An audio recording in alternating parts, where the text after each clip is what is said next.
welcome to Would I Lie to You, the show where fibbing is fabulous. On David Mitchell's team tonight, a lady who's the presenter of the Great British Bake Off. I loved the celebrity version where they made a variety of fruitcakes and tarts, make some biscuits. It's Nell Giedroyc.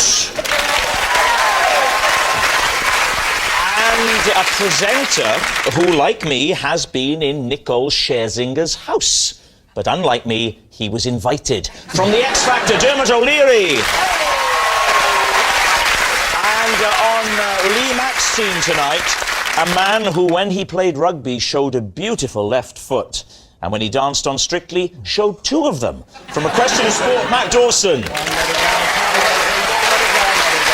And the star of The Last Leg, whose looks and personality have proved no obstacle to his success. It's Josh Willicombe. And so let's begin with round one, Home Truths, where our panellists read out a statement from the card in front of them. To make things harder, they've never seen the card before, so they've no idea what they'll be faced with, and it's up to the opposing team to sort the fact from the fiction. Josh, you are first up. Possession. Ah, OK, there's a box, which I think is at the side of your desk. Can you see it? Yeah, got it. Would you read the card first and then bring out the possession? These are my favourite boxer shorts. Despite the fact they've seen better days, we have such a strong bond, I still wear them. All right. OK, now let's have a look at this possession. Let's see. Oh, hello. Sorry, you've got to show the back bit. That's vile. What's that? That's the back bit. That's the back bit. Do you still wear those, Josh, as pants, or are they... Yeah, I don't wear them as a hat. Josh, how many pants do you have? How many pairs, like, roughly, would you say? 10 to 12. So these get used, what, once a fortnight? You've done the maths. So what, 2 days where you don't wear pants? Is tonight one of those days? I don't know if you wear boxers. I think you might be a...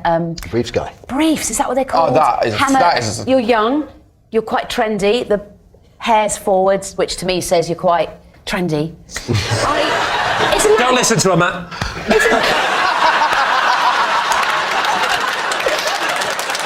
Josh, if I was your girlfriend, I would want to dust with those. I wouldn't want to see them on you. Can I ask you something? How long have you had them for? I would have probably got them when I was about 18, so that's 12 years.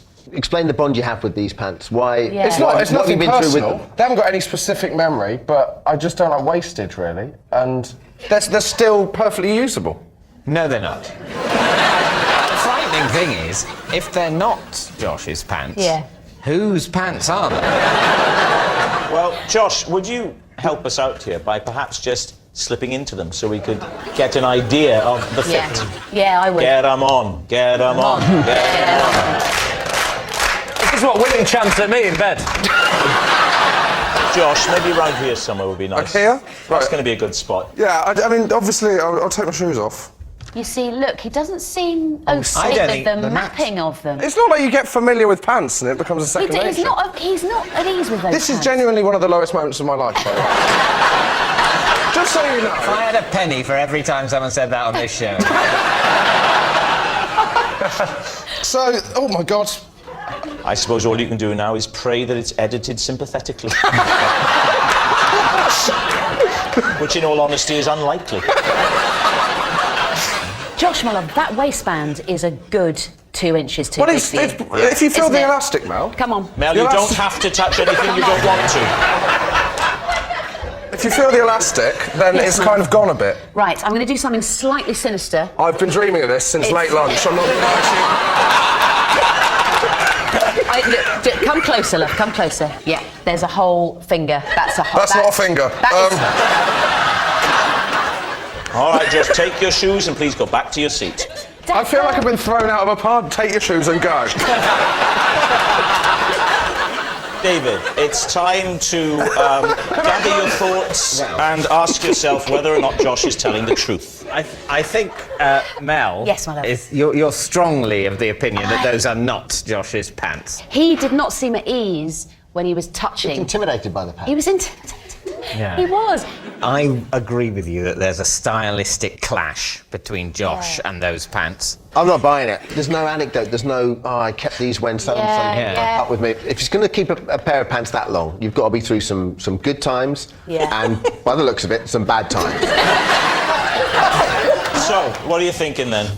Well, I think we think it's a lie. All of you, all agreed. Okay, Josh Widdicombe, the pants. Can I just say, either way, I am going to give them to Mel so she can dust with them from now on. Thank you. Well, that's lovely. That's heartwarming. Thanks, Is it the truth, or were you telling a lie?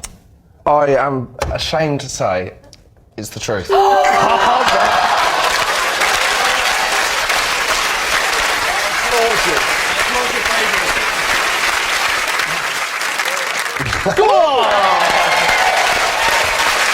Yes, it's true. They were indeed Josh's favourite boxer shorts, which he still wears.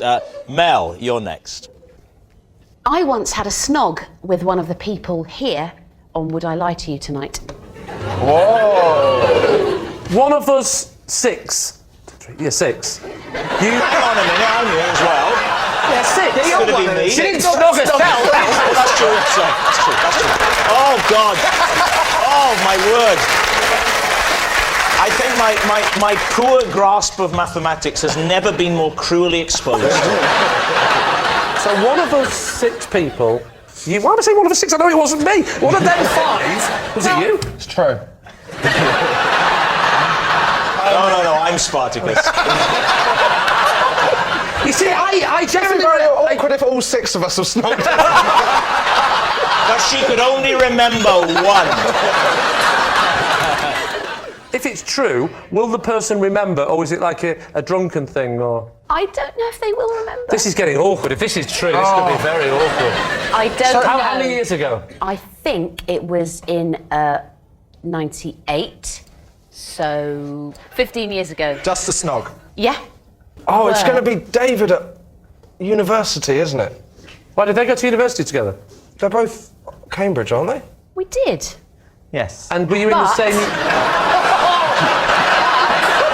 No, The plot thickens. David is quite a lot younger than me, so... But were you still hanging around the university?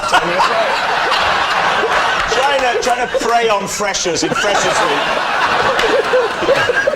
What you haven't said yet, Mel, is you haven't really painted a lovely picture for us of the circumstances where you were. Yeah. Just talk us through that. It was a works do. Not me. I've never worked in my life. It was a works do, and everyone had been working very, very hard.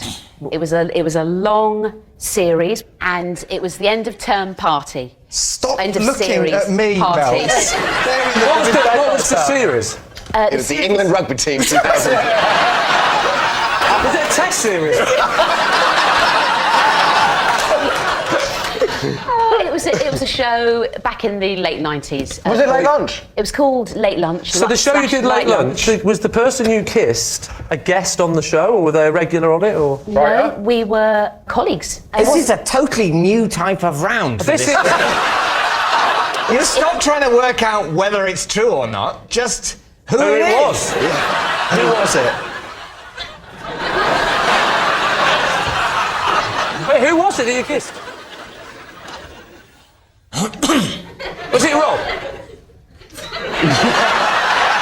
Please tell me when you kissed him he didn't do that. Who was it that you kissed? Dermot. It was Dermot. Dermot? It was Dermot. Wow. This is a weird one now, because if it's not true, poor Dermot now has got to answer all these questions. I don't think you're allowed to question other panelists. This is not his card. No, we're in new territory. This has never happened before. Rob, my proclamation is thus. You can quiz O'Leary. However, he doesn't have to answer unless he so chooses. Well, to be fair, that's true with everyone. We're going to be legally required to speak. If you want to make people talk when they don't want to, you have to waterboard them. I'm happy to waterboard him if you want to...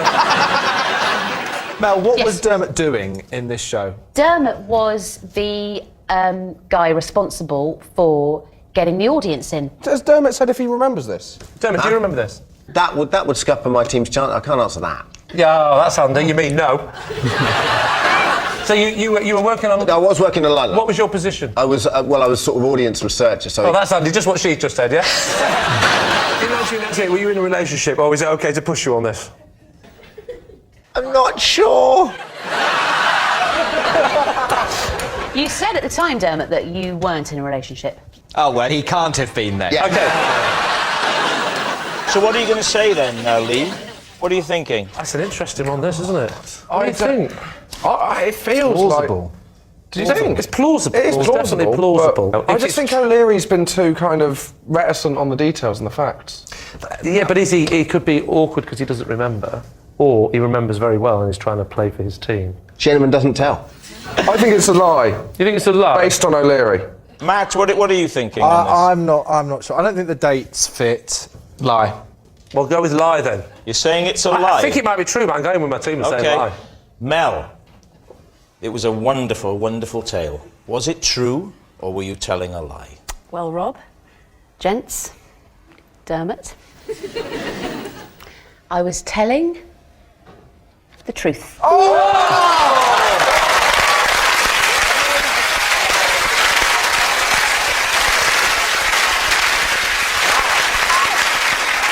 Dermot, everything that Mel said was true. 100% bona fide. Yes, it's true. Mel did have a snog with Dermot O'Leary. Our next round is called This Is My, where we bring on a mystery guest who has a close connection to one of our panellists. Now, this week, each of David's team will claim it's them that has the genuine connection to the guest, and it's up to Lee's team to spot who's telling the truth. So please welcome this week's special guest, Shailene.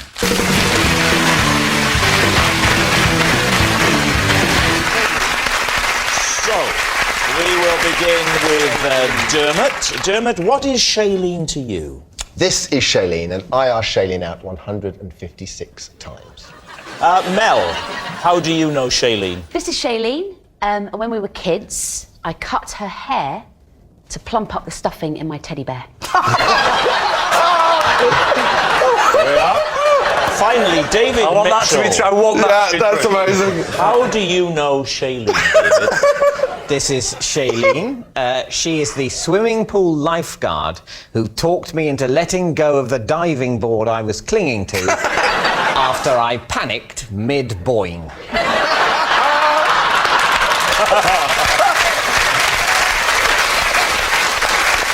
So, there we have it. It's, is it Dermot's romance rejector, Mel's teddy stuffing supplier, or David's diving board saviour? Lee, where do you want to start? Wow, where do we start with that one? Dermot, when was this? I'd have been probably 14, and Shailene was a year younger than me. How did you do it? Was it all face to face? Yep. As opposed to what? We went to... It was 14. Oh, sorry. Do you know, before, it was all different. Did you in the old days, what we used to do is just press our faces against the bathroom window and shout. Dermot, just to be clear, how many times did you ask her out? 156. In like how many sittings? Probably over the course of about 18 months. 18 months. Why did you count them? Yeah. Because... It takes 156 times for him to know she's not interested. After a while, it became like almost like a rite of passage. Shailene lived in a different village to the village I grew up in. Which village was this? I grew up in a village called Marks Tay, and Shailene lived in Great Tay. Normally, Where was this? Mordor? and Shailene went to the same youth club as me. Youth club? Let's get him more rock and roll, this story. Shailene was the only girl in the village who had black hair. And Have you looked to your left? At least make this realistic. She had black hair, jet black hair, all in kind of a lovely sort of 80s Madonna-style quiff. So the first time you asked her out, she said no. How long did you leave it till the second time? The next week. So it's every week you were doing it? Yeah. Every week, 156 weeks, 18 months. Twice a Adds week. up. Sometimes twice a week. What's thinking it does, but it doesn't. Sometimes like twice a week, sometimes twice in the same night. Oh, go on, go out. So No. when it got to 100, did you not think probably not going to happen? Thought I'm still in. Keep batting. Lee, who else would you like to quiz? Who should we go with next? Mel. OK, so how old were you? When the haircutting happened. Yes, obviously, I don't mean... Oh, sorry. No, how old were you on your 12th birthday? So, Shailene's older sister Charlotte is a good friend of mine. Shailene and Charlotte? Yes, Shailene and Charlotte. Who was her dad? Sean Connery? Shailene and Charlotte came over to ours to do a sleepover. We had a bunk bed and I wanted her to sleep on the top bunk. Yeah, this is the bit, you see. Because we had a game in our house whereby if you slept on the top bunk, you had to drape your hair over the side of the Like bunk. Rapunzel. I'll tell you what, Dermot, I'm glad you didn't go back to hers now. He says, no problem, hers too short. She went, don't worry, use something else. Go on. I had a secret plan with Shailene. I wanted her to fall asleep on the top bunk so that I could cut her beautiful hair. Now- I didn't cut that much. Right. How much did you cut? That's 2 a inches. lot of hair. So having cut this hair off, Yes. what did you do with it? So I had this lovely, beloved teddy bear patch and had a bit of a hole in it. What? I remember exactly where. Where? Shoulder down to mid-arm. How did the hole start? Did you make the hole? Just love. Just love. Is that what you call ripping off a man's arm? Lee, what about David? David, remind us again of this utter truth. Shailene is the swimming pool lifeguard who yeah. talked me down when I was clasping on to a diving board. You're actually hanging off it. Yeah, I had like my arms around it like that, and it was at head height. But how did you get to that position? I was considering jumping off the diving board, and I remained indecisive too long in the process. And at the last minute you went but panicked and stopped. Exactly. And of course, I sort of you weren't used- slid off it and grabbed it, and then was left there dangling. And had you gone to the pool specifically to dive, or had you gone with a bunch of mates and you were larking around, bombing, heavy petting, all the things that we're not supposed to do? But if I know you, the rebel that you are, you'd have been doing them. It was one of my regular late-night music parties in the municipal baths. How old were you? It was recently. It was Recently? just about an hour ago. It was last autumn. I'd have thought if David Mitchell had been hanging off a diving board, someone would have taken a photo and tweeted that. I don't think you're allowed to have You're your in a mobile pool, phones you in don't swimming have pools. Come the advent of the aquaphone, my water sports days are over. Have you ever dived in off a diving board head first at that point? No, and I certainly wasn't planning on doing this head first. Oh, you were going to go feet first? Absolutely. And so you jumped... You started... I was thinking of this programme, and I thought, well, I can lose up to about there and it'll be fine. They could prop the remnant on a bar stool, I can still do the job. So I thought, I'll go in with the non-panel show end first. As you've leapt off, at that point you think, I'm going in, change your mind, spin in the air, grab the board and land and just do that. Because I think that's a 10. It was the moment of indecision That made you stumble. Changed how I I can't entirely. Did you- It's bizarre considering it happened to me. I can't entirely visualise it. What are you thinking, Lee? I want to know exactly how Shailene talked down David. She said, "Are you all right?" Which, wasn't the best question in the world, but She's clearly trained. Yes. What did you say? I think I said something. Oh, yeah, sorry, I slipped. Sorry, I slipped. The minute you're panicking, sorry, I slipped. Forgive me. She stood at the side. Even in near-death situations, you're middle class. Sorry, I just slipped, my dear. Did you fetch my cravat? It appears to have wafted away. I didn't say sorry I slipped in a suave tone of voice. But I did say sorry because it's very deeply ingrained in me to apologise at almost any occasion. So how did you say it then, if you didn't say it in a suave Sorry way? I slipped! Sorry I slipped! Like that? You were quite panicked. I was quite panicked. What happened then? What did she say? She said, "It's all right, stay calm. Too late." I screamed. Were is she? Is she on the floor or is she up top? She has got on the diving board. She's up Give there it a with little you. wobble, yeah? She's giving it a little wobble. She's not got to the pointy end. She's Do you just mind if I have a little skip whilst we're doing this? it was only after a few minutes had passed that she threatened to boing me off. I'll tell you what, these municipal swimming pools. Do you know what? I would say that constitutes heavy petting. You were hanging on for a few minutes. No, not really for a few. I think for about 4 or 5 minutes. 4 or 5 minutes? Oh, no, what, the eagle-eyed lifeguard? She just... Oh, I wish I could use me whistle. How did she make you go from, I don't want to let go, to let go? What kind of words did she use? It's okay, just drop in. Promise you won't Just hit drop the bottom. in! I'm around 3 o'clock till Sticks on Thursday. She just Do you said, have Earl Grey ice cream? feel free to drop in anytime you like. Yeah, so you're hanging up. What did she say to make you let go? I think it's fine, you won't hurt yourself. She said, this happens a lot. If you come in here half an hour earlier, there'd been 3 of you on 3 of the boards. We only just cleared the last backlog. OK, so Lee, we need an answer. Is Shailene Dermot's romance rejecter, Mel's teddy stuffing supplier, or David's diving board saviour?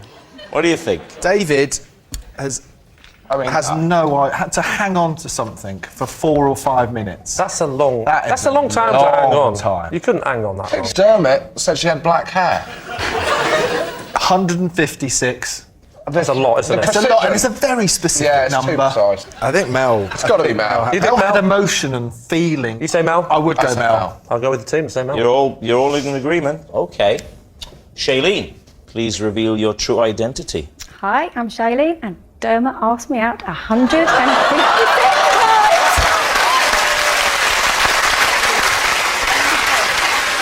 Thank you, Shailene. Thank you very much.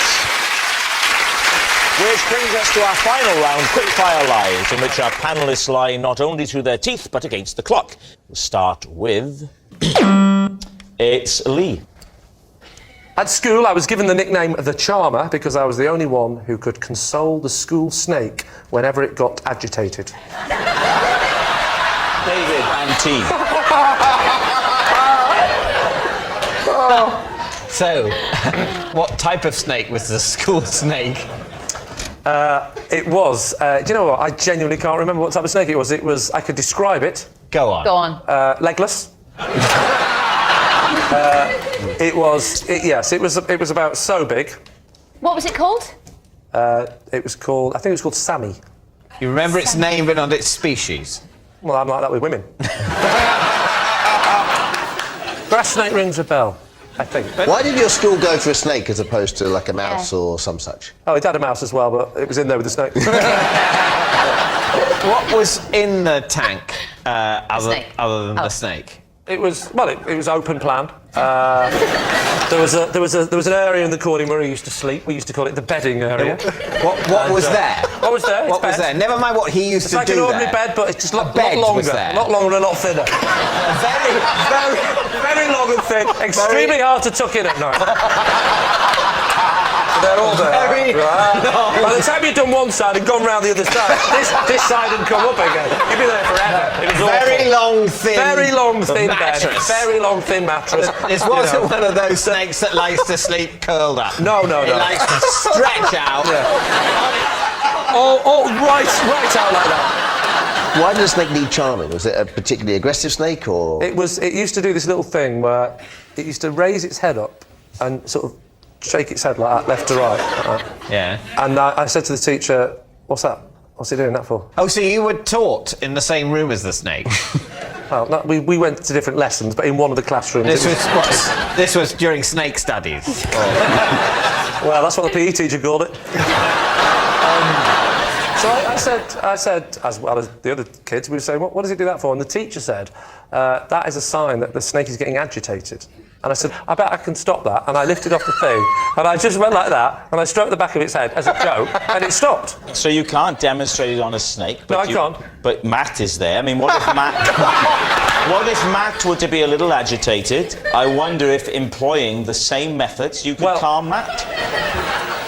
Matt, could you be a little agitated? If you could be a snake, now, if you could sort of put your head down here, yeah, put your head further down. Put your head here, because the head starts off down, right? Now, get into character. At a certain angle, this looks really dodgy. It's like I'm just about to go bowling. So you're looking down, right, and you're the snake. Now, suddenly, you're a snake, you're agitated. Oh, my God! That's an agitated snake. Yeah. You're all worried, aren't you? Don't worry, I'll sort this out. Now, I'm going to use my hand, because in proportion to the head, that's a finger. Yeah? Then I stroke the back of the head like this. And watch him. Watch the snake calm. Oh, nice. Go down.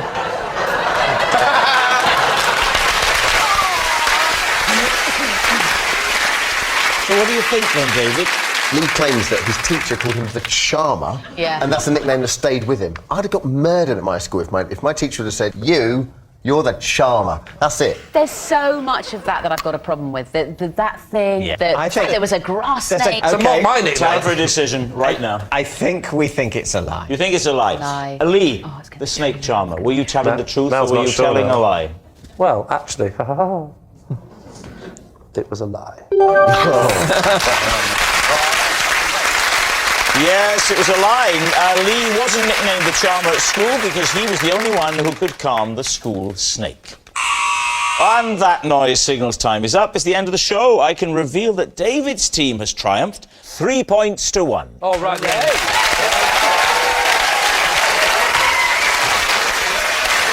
But of course, it's not just a team game, and my individual liar of the week this week is Mel Giedroyc. Yes, Mel Giedroyc, like Mary Berry in the Great British Bake Off. I'm trying to smile, but I've got a very bitter taste in my mouth. Good night.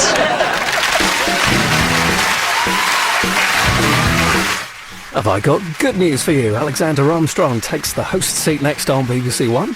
However you judged him, you might want to think again as BBC Two tells the rise and fall of Thomas Cromwell. While BBC 4 reveals how in the wake of the Second World War we love nothing more than the sound of New Orleans jazz.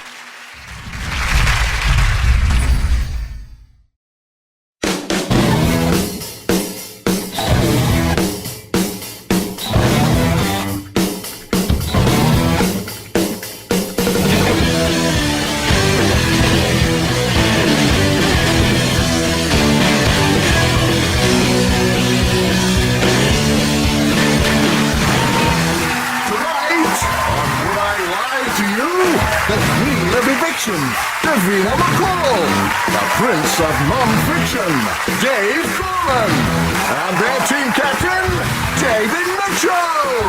And facing them tonight, she's no dummy, Janet Street Porter. He's from the Mummy, Omid Jalili. Their team captain, Lee Mack. And here's your host, Rob Brydon. Good evening and welcome to Would I Lie to You, the show that rewards the very best liars. Research shows that 51% of Scottish women lie to get out of lovemaking. Oh, I'm allergic to bins. Lovely image, isn't it? And psychologists claim that laughing at a joke you don't find funny is a form of lying. I disagree. I think it's good manners. And I'll thank you all to remember that. And so, to round one, Home Truths, where our panellists take it in turns to read out a statement about themselves from the card in front of them. They haven't seen what's on the card yet. It could be a truth, it could be a lie, but it's definitely a card. Janet is first up. Janet, reveal all. Right.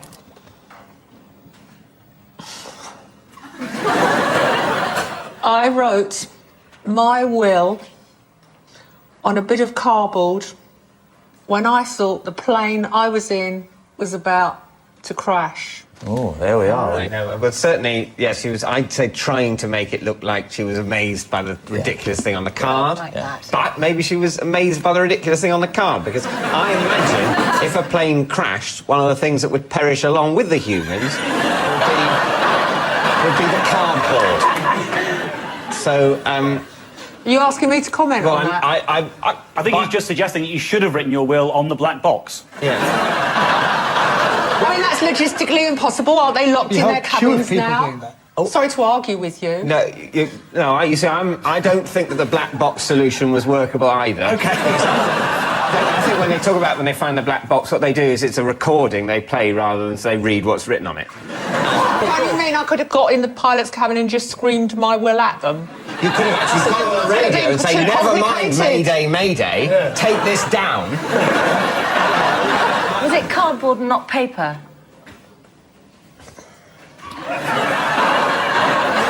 It was a packet. A packet Of what? Do you always look this cheesed off when you're thinking? I've got so many cogs whirring in my brain. I'm just trying to control them. So many what? Cogs. Oh. Like you, Rob, my IQ makes double figures. I think it's triple figures you're aiming at. It was a film packet. Why did you think it would work? I was panicking. The bloody plane was crashing. You're not logical, are you? What were you writing? I mean, were you writing like bits and bobs to each person, or was it like everything? I was leaving everything to the person I was with. Oh, he was He's on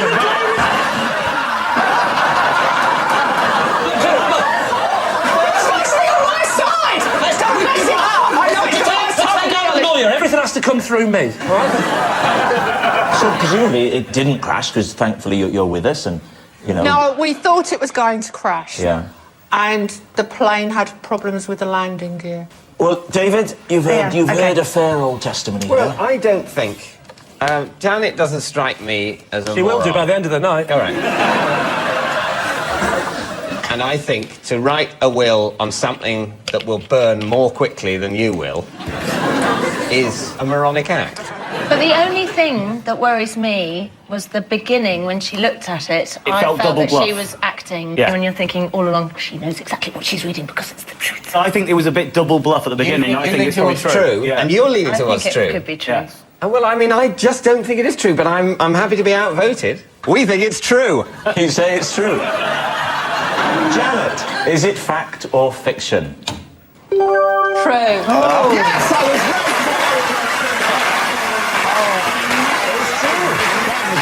How did you get there? Yes, it's all true. Janet wrote her will on a bit of cardboard when she thought the plane she was on was about to crash. Passengers heard a terrifying whining noise, an unearthly screeching. It was Janet asking for an extra blanket. Davina is next up. Davina, reveal all. Yes. I have 2 chilies tattooed on my back, but I'm having them covered up because they look like carrots. Lee's team, what do you think of that faltering delivery? Oh, whereabouts are they on your back? They're on this side. I know where the back is. Sort of down on my shoulder. When did you have them done? 15, 20 years ago. Why did you choose the 2 red chilies? I was in Bali, and we were on an island called Lombok. I don't remember this. And Lombok... Just during my drinking phase. I know you've got tattoos. What are the other tattoos? Horns What's that? on my hips. One on each side? Yeah. What, so your belly button looks like a ram's nose? Not my belly button. She said, not my belly button. Nice. Hey, a bit of sauce from McCall. I like it. Did you choose chilies so that if a bloke came across them, he'd think, she's hot stuff? Yeah, but I would think that if people didn't think they were carrots. Either that or here's something I don't want in my mouth for too long. So you were in Bali. Who were you in Bali with? My boyfriend at the time. Changed now? Yeah. Right. 15 years ago. 15 Didn't work years out. ago. That's fair enough, so Lee. you went- You're all right with that? I'm fine with that, 50 years ago. Relationships change, you know? No, I'm starting to dislike you. What do you reckon? What do you think, Janet? Lie. Fib. Fib. Big fib. Omid? Lie, definitely. Omid says it like he's passing sentence. I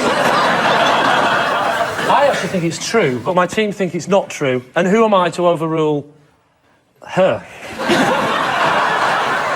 So, Lee, I really do need a... OK, I'll go with my team and I'll say that that is in fact a lie. You're saying it's a lie. Davina McCall, is it true or is it a lie?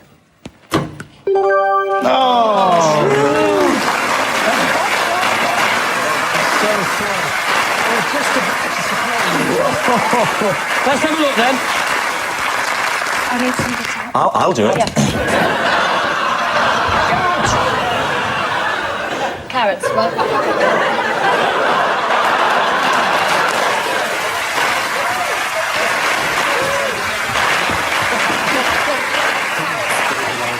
Definitely Very I got carroty. done. Yeah. Give me a moment now just to let the blood come back to my head.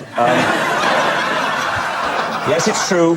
Davina is having her tattoos of chilies covered up because they look like carrots. Davina was inspired to have the chilies done after a wild holiday in Lombok, Indonesia. Similarly, David has a very striking tattoo on the small of his back of the wonderful Tiverton Steam Museum. Omid, your turn to confess all. It says read with accent. Do I have a bomb strapped under my shirt? That's in very poor taste. That's in very poor taste. No, that's obviously a lie. I am launching my own range of condiments, including Omid Jalili Piccalilli. So, If you're not, you've got to. Who approached you about launching a range of condiments? Penguin Books. It's true. That's where their money comes from. Barry Norman has a range of pickled onions out. Through Penguin Books? I don't know about Penguin Books, Well, Nathan, yes, but Barry Norman does have jars of pickled onions. Well, like Paul Does. Newman with his I don't salad. believe that. No, he does. Salad, yeah. Well, That was the idea. They were trying to make this Paul Newman thing happen. I said, I've only done a few bit parts in a few films. And they said, well, you're quite well known in comedy, and we're trying to get this new thing, Jalili Piccalilli. There'll be other products as well, Jalili Chili, all kinds of things, with Lily at the end. So why did Penguin Books? I mean, just... Is it to go with a book? They wanted me to write a book, but I didn't feel I was old enough or experienced enough to write anything about my life. So you said, how about I do some sort of sauces and spices and... I didn't, they did. There was somebody who was in the meeting who has a sideline in condiments. So Penguin Books said, we'd love you to do a book. And you said, no, I won't do a book. OK, oh dear, he won't do a book. That was a good idea. Any chance of some condiments? Because in the office next door, there's a guy, and basically he's just been working on some pickled onions with Barry Norman. He was brilliantly, your name rhymes with some condiments. Yes. Particularly Piccalilli, which we're trying to introduce to a new generation. Reintroduce That's not his real name. His real surname is Jabasco Sauce. I'm not prepared to say anymore. I think it's gone so weird that it's true. I think. Well, stranger things have happened, but I think only about 6 ever. The books thing can't The Penguin be Books true. is Can't be true, can it? It's such a strange thing to make up if it's a lie that it makes me think it's true. I think what I'm worried that we're in danger of doing here is having heard something that is absurd and obviously not true, and saying that therefore it must be true. So come on, what's it going to be? I think we think it's a lie, but I'd like to say if it is true, it's what a wonderful world. You're saying it's a lie. It's a OK, lie, Omid Jalili, is it fact or is it fiction? It's absolute crap. It's a lie. Omid is not launching his own range of condiments, including Omid Jalili Piccalilli. That's quite clearly a lie. Actually, Omid did once release his gentleman's relish in a supermarket.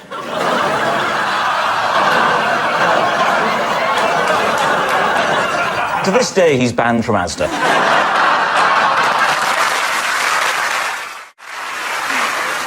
Our next round is called The Ring of Truth, where I will be reading out some strange celebrity facts. But will I be lying through my teeth or telling the truth through my teeth?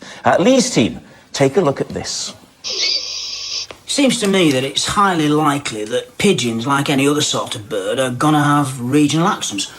We've got a pigeon here in Scotland that was born 10 years ago and has lived in Scotland ever since. So we're gonna get quite a nice pronounced Scots accent with a bit of luck. If you keep going south and drop down maybe even as far south as Putney, you're going to get a nice Cockney accent developing from your pigeons. And there's a nice little wing flap. There we are. I love the fact that, you know, how much they patronise me on this show. We're 4-0 down, and I'm thinking, give Lee a chance, ask him a question about pigeons. He'll understand that. It's more than that. That's your dad filmed 2 weeks ago. My dad's dead. Was he dead 2 weeks ago? He wasn't actually, no. Yeah. Good point, Dave. Yeah. So, here is the related fact for Lee's team. Mike Tyson once rented a hotel suite for his 8 favourite pigeons. Do you believe that, Lee's team?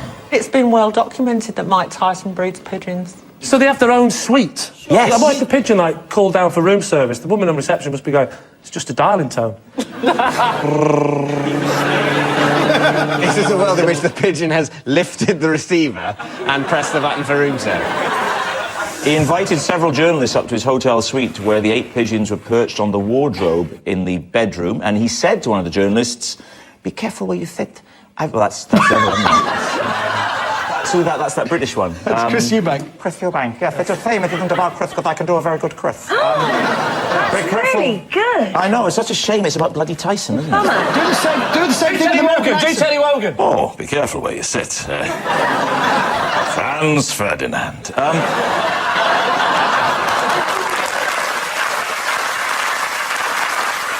Davina, I've heard you do a very good pigeon impression. And if that's true, I'd love to hear it. She's going to shit on the bonnet of a car, isn't she?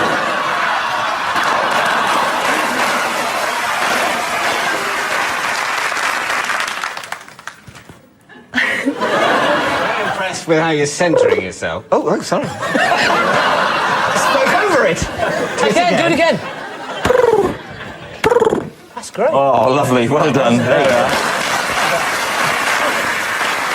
So, Lee, that's something you guessed then. Is it true or is it a lie? You think that he would actually book a hotel for his pigeon? He loves them that much, he'd book a hotel room for them. You're paving the way for me to be in the doghouse again, aren't you? Is that a chat blind? No. We've got 0 points. What is it? No, I'm just working out. Right. You're already I blame you. regretting having me on your team. I didn't and if have I get a choice. this wrong... I've been in a room with him and he's got such a scary atmosphere around him. I can imagine something like that would be true. You think it's true? Yeah, I think it's true.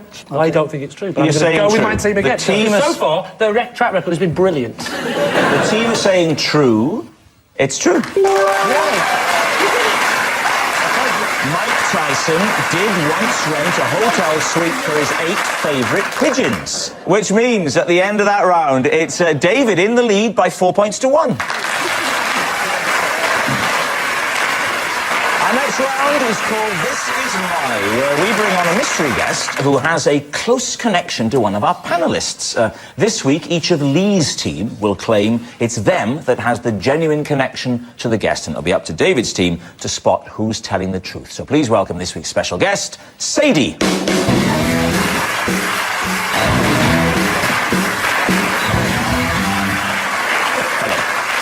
So, Lee, what is Sadie to you?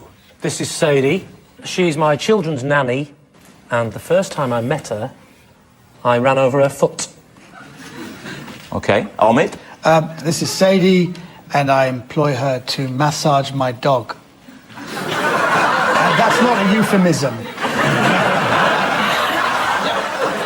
And finally, Janet.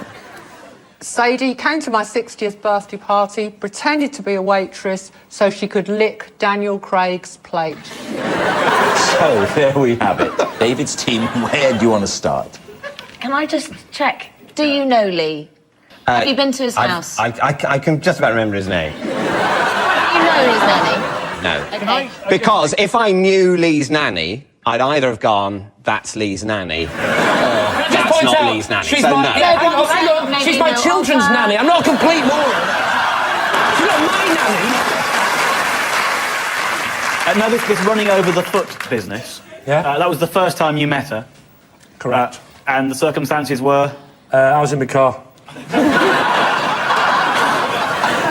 And she was on the driveway. Correct. What happened immediately after the foot running over moment? Oh!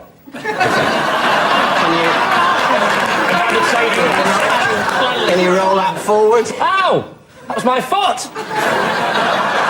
You see, she's laughing quite a lot now, as if, like, I have to laugh, he's my employer. Yeah. But this wasn't, as it were, how you met her. You didn't run over her foot and say, you look like you might be a good nanny. It was the first time she'd arrived at the house. I'd never met her before, because my wife... Your wife had interviewed her and... Yeah, I can finish my own sentences. I'm really good at it. my wife had interviewed her, actually, you're correct, yes. Tommy, why do you have to get your dog massaged? First of all, it's my kid's dog. We've had the dog for about 7 years. They wanted to get a masseuse because of arthritis. It's a spaniel. We've had it for 7 years, so in dog years it's about 42, so it's quite early, and I didn't want to pay for a masseuse, but it Couldn't killed somebody the else dog. learn to massage instead? It's a highly skilled thing. It is. It's about £35 a session. And how long are you going to have to do it until the dog? We don't know. It may be indefinite. You know you can have a dog put down for 30.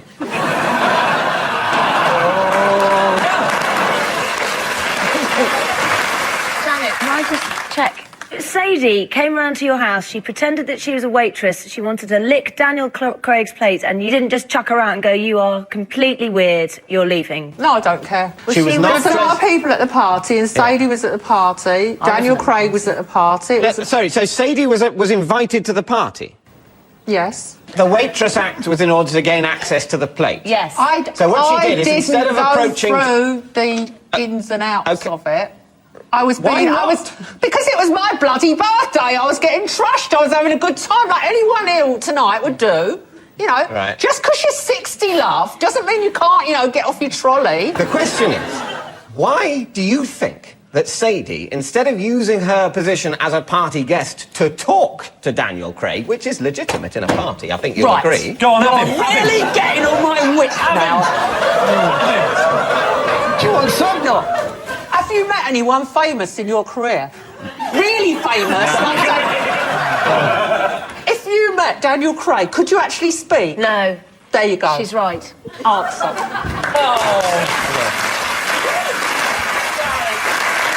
Are you going to walk over and stand there in answer to every question? We're all a bit scared now. No, hey, I'm most scared because I'm closest. All right, we need an answer. So David's team, is Sadie a nanny whose foot Lee ran over, Omid's dog masseuse, or a plate-licking pretend waitress at Janet's party? Janet absolutely couldn't look at Sadie when she walked in, and I thought maybe that was because she really had licked it embarrassingly. It's just an odd thing. I mean, I'm leaning... I think it's Omid or Janet, and I'm leaning towards Janet on this one. Right, I'm going Janet. OK, well, let's go Janet. You're saying Janet? OK. Sadie, would you like to reveal your true identity?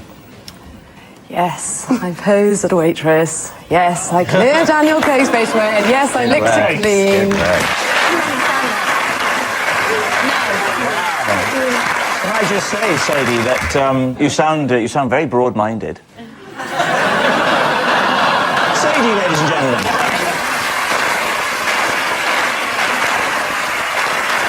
So at the end of that round, David's team have 5. Lee's team are catching up with 1.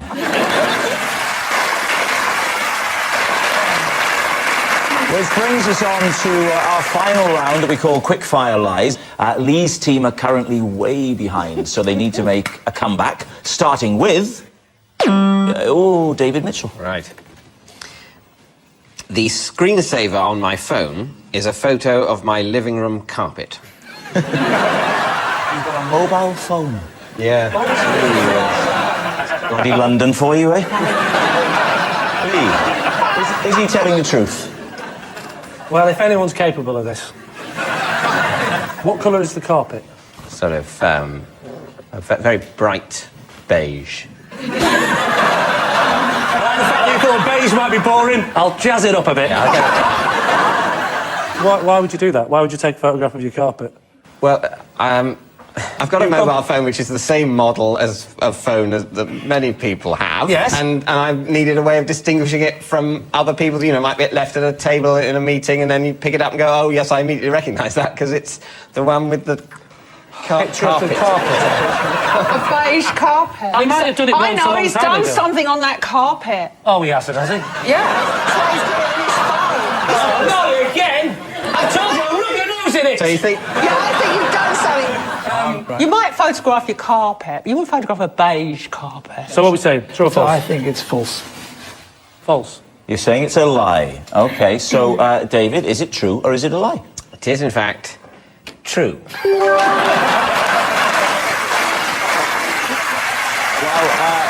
David, the obvious question, would you please whip it out and let us have a look? Absolutely. There we go. Oh, we have a close-up, actually. And there it is. It's true. The screensaver on David's phone is a photo of his living room carpet. It's the first time an Ericsson's got a close-up of a bit of beige carpet since Sven went out with Ulrika. Originally, David had a picture of his bed on his phone, but got embarrassed about his Hannah Montana duvet cover. Next up, Lee.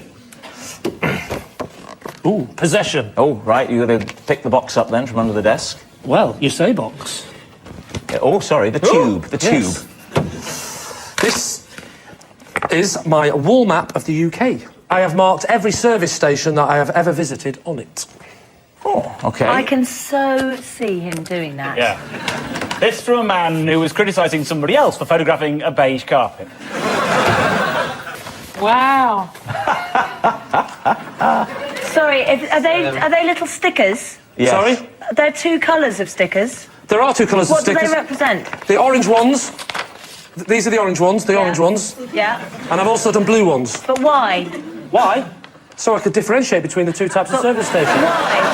I'm about to tell you. OK, well, come on. Just give me a second. Sometimes Lee likes to finish his own sentences, sometimes not. They are basically two differentiating service stations. I use orange if I am heading north and blue if I'm heading south. Or, if I'm heading west, I also go for blue. In east, I go for orange. Well, you have headed north a lot more than you've headed west or east. I mean, how did you get back here? They're actually equal if you count them. Looks like there are loads more orange. Now, that one in Scotland there, on the top... I can't believe you know where Scotland is, David. Well done. Near Inverness, there's one. That one there? That one there. Reminisce about that. Do you know what I will? I will reminisce about that. I went through to the main pasty area, where I ordered my Ginster's pasty, and may I say Aberdeen service station, it was absolutely the perfect temperature. This is really hurting my arm. OK, you can put it down. One more question. One more, have a look. Yeah, one more question, though. You don't have to spoil it with the details. If you want to have a look, they can have a look. Can they? Yeah. These are all motorway service. Yeah. Oh, you're all coming, are you? Well, Yeah. There's an F and an asterisk. What Yes. do they denote? They know fantastic. And the asterisk is there's not a word. Blows my mind. Blows my mind. The asterisk. And how many years of touring does this represent? Oh, it's not just touring. I'll do it when I'm on holiday. I'll do it wherever I go. You know when you said that there were about the same number of orange and blue? There's 7 blues and 33 oranges. You're going to be laughing on the other side of your face when in the next round I say I am colourblind. So, David, it's time to take a guess. Aberdeen service station doesn't ring true. It's definitely... I wonder, with the Aberdeen one, that's right outside Aberdeen. So you stopped at a service station about 6 minutes after departing. If it's on empty, I stop and fill it up. Certainly, Which 33 times out of 40 happens when heading north. Yes, it's uphill. You could...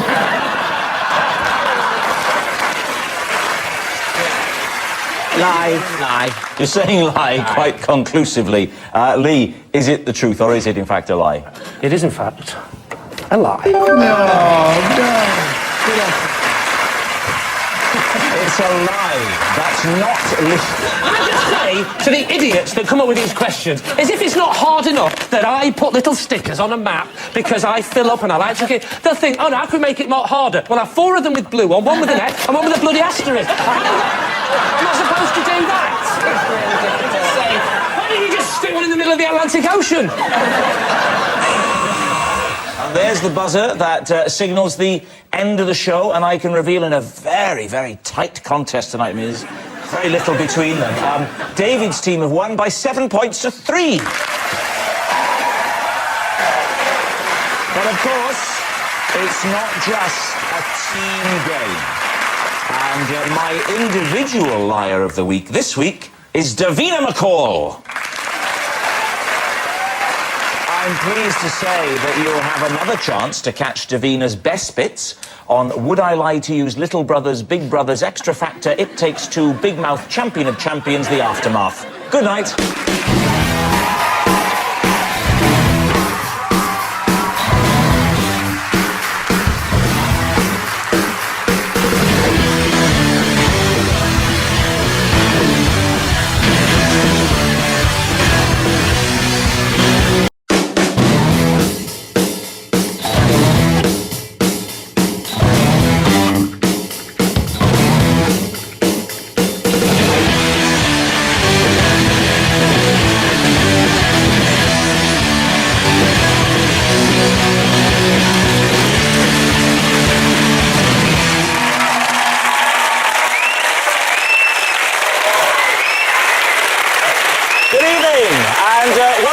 To Would I Lie to You, the show all about lies and lying. On David Mitchell's team tonight, we have a judge from Strictly Come Dancing who's known as Mr. Marmite. You either love him or hate him. Plus, he's the colour of mahogany and smells of yeast. It's Craig Revel Horwood. And a presenter who found himself at the South Pole suffering from frostbite and hypothermia. 2 words, sat-nav. It's Ben Fogle! And on Lee's team, one of the stars of the sitcom Outnumbered, where he plays the father to those kids who are really cute in series 1 and 2. It's Hugh Dennis! And a woman I spent so many years waking up with that I find it hard to believe I never saw her on telly. It's Kate Silverton! And so we start with round 1, Home Truths, where our panellists each read out a statement from the card in front of them. To make things harder, they've never seen the card before, so have no idea what they'll be faced with. It's up to the opposing team to sort the truth from the lies. Hugh is first. For superstitious reasons, I have to touch the tip of my nose whenever I say the word France. David's team. Have you ever been to France? Yes, I have been to France. It's a weird thing, but I have to do it. And I've done it since childhood. What sparked that off? Well, because when I was very little, I was quite scared. I was a very sort of worried child. And the thing that I was really worried about, more than anything else, was rabies. Little chuckle, little nervous chuckle after rabies there. I was terribly worried about rabies. Yeah. And you forget that England is it's an incredibly safe country where we don't have anything. But when you go to France, I don't have to do it immediately. Is it all right to catch up at the end of the day?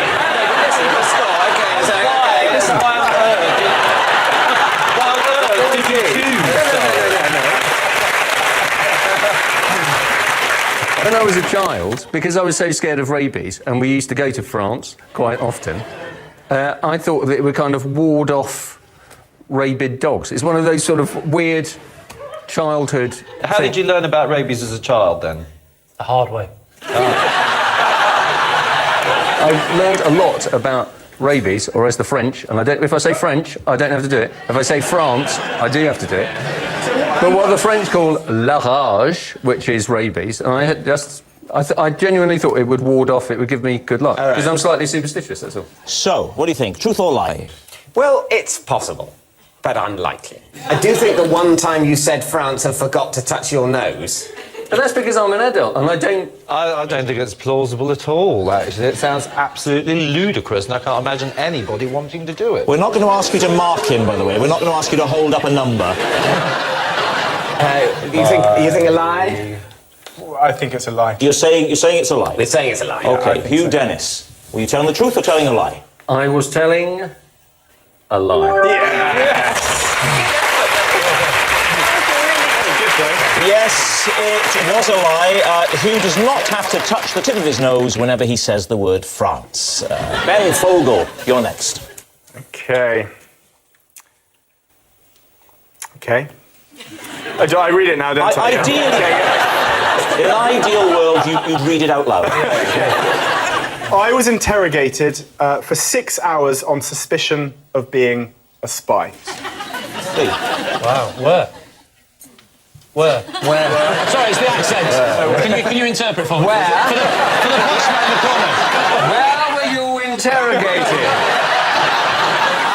So, it was an island in the Pacific called Pitcairn. Called what? Pitcairn. And what were you doing there? Basically, I was out there doing some research about remote communities, remote islands, and I arrived, and they thought I looked very dodgy, and that I must be a spy. And just one extra twist to this is that they also accused me of trying to illegally smuggle plants. What kind of plant? Breadfruit plants. Breadfruit plants? Are you just making up words tonight? Has anyone tried breadfruit? Horrid. It smells like old socks. It tastes neither like bread nor fruit. No. Am I the only one who's not heard of the breadfruit plant? Do we all know the breadfruit plant? I've heard of the breadfruit plant. I am the only one who's not heard of it. And I'd heard of Pitcairn Island as well. Great. Have you all heard of the breadfruit plant? Yeah, there you go. What did they actually do to you? What's quite interesting is that, because there's 36 inhabitants on this island, they were very suspicious that I was there because no one had been on the island for about 18 months. You say they didn't know while you were there. I mean, don't these people watch Country File? Yeah, I mean, they didn't know telly. So what actually happened then? What happened? So, got interrogated for about 6 hours, got accused of not just being a spy, but smuggling this plant in. They found me guilty, and I was deported and had a 5-week journey back to Polynesia and then back to England. This was for a television programme, was it? No, I was just out there on my own. Just researching into researching for a book breadfruit. that I was going to write. So what do you think? Is he telling the truth? Well, I know Sounds that he fantastical. did. I know that he did the journey because I've seen the book. I don't know whether he's using the story, which is a true story, and then adding on the interrogation. Like, if yours was, I read the news sometimes naked from the waist down, it would be true that you read the news, right? But you've added a bit on, haven't you? Taking a bit off. Hang on, let's all... So, semi-true. It's a semi, yeah. It's a semi, definitely. It's a... So, back to the interrogation. Is it just me, or is there a bit of a frisson now between Lee and Kate? I'm having a hot flash. Imagine what Lee's having. You see, I think it probably is a bit of an add-on. Do you think it's not true? I don't think it's true. Yeah, I'm going to stick with that as well. You think it's not true as well? Go on then, my team says not true. Say not true. OK, so Ben, were you telling the truth, or were you telling a lie? I was telling... truth! Oh! No! Yes! It is all true. Ben was suspected of being a spy. With his love of the countryside, passion for cycling and fascination with squirrels, he's like a real-life James Bond. Right, Kate Silverton, you're next. All right. I once read an entire news bulletin with one foot in a bucket of iced water. David? Right. I'm assuming some sort of injury. Yes. I had sprained my ankle. By, what, reading a difficult sentence? I'd raced in a triathlon the day before, right. and I'd come a bit of a cropper, So the next day it was very, very swollen. So we tried putting it up, but of course that didn't really look that good. On the news, it would look reading bad, the that news. wouldn't it? Looks too casual, doesn't it? We came up with a cunning plan to have a bucket of ice, but it was just, I was in such pain. It's very odd that you didn't have someone that could do it for you. I mean, you know, you're allowed to take sick leave, surely, on an injury. Why? Not when you freelance. No, because I went in, obviously I wanted to work. If I didn't work, then that's me, I don't get paid. So someone else gets in there, eh? Yeah. That bloody Hugh Edwards. He'd have been in like a shot, wouldn't he? Terrible news, Kate sprained her ankle. Finally, an impression with the right accent for you.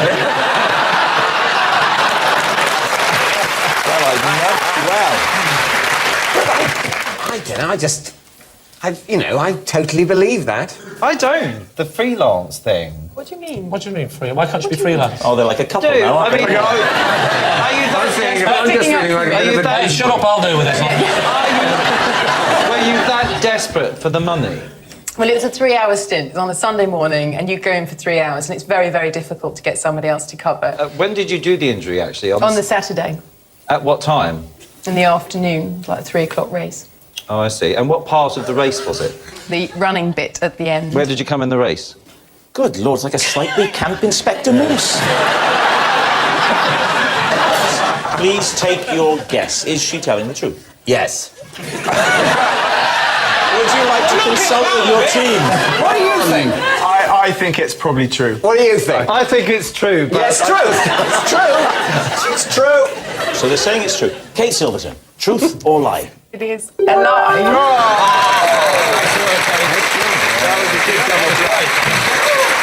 It's a lie.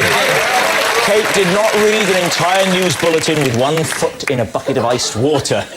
To be fair, being a newsreader is simply reading words from an auto cue. Any idiot can do that. Smile, pause for laughter, encourage applause. Nice stupid face at the end, I like that. Next round is the Ring of Truth, in which I read out an amazing celebrity fact, and all our teams have to do is decide whether it's true or not. So, both teams, take a look at this. Yeah, you're a nice team, man. Most of the rap is happening in London, but you don't have to be from London to do it because it's important from wherever you are that you're doing it because it makes the scene massive.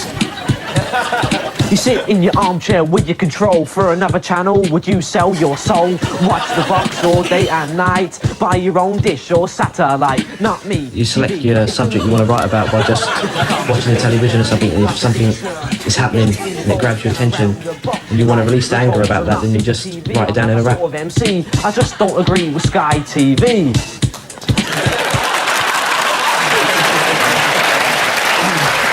Okay, so here's the related fact for both teams. Andy Murray recently released a rap single that sold just 200 copies and failed to chart. Is that true? I find that really hard. I mean, he's famously quite glum and dour, isn't he? Scottish. Scottish. Well, that doesn't... I'm not saying that all Scots are glum and dour, but he is. The record was called Autograph, and it sold just 200 copies, coming nowhere near the 1,000 sales required to make it into the charts, and it came out in November 2009. If he had any sense, he would have bought 1,000 copies himself. So rigging results then, Craig, is his fine in your book says strictly come dancing judge.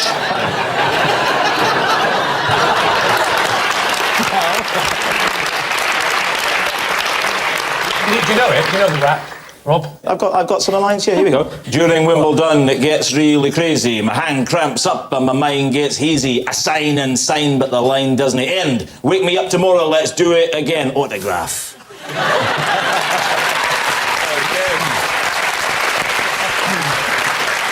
My instinct is it's not true. Surely he's focusing on tennis. Exactly. I don't think it's true. I think it's true. Do you? Well, I don't think it's true, and so the deciding vote, we're going to say it's a lie. Saying it's a lie? OK. Lee. Whilst you were talking before, Kate whispered something into my ear. Anyway, it's got nothing to do with this, but then I said, hold that thought until after they've said their piece. As a reporter, I think this is true because I seem to remember talking about it. It's quite handy having a newsreader on my side, isn't it? So there we are. So, Lee's team say it's true. David's team say that it's a lie. Well, this I will wish shock we you. hadn't. This I will bitterly regret that. This will shock you as I tell you it's true.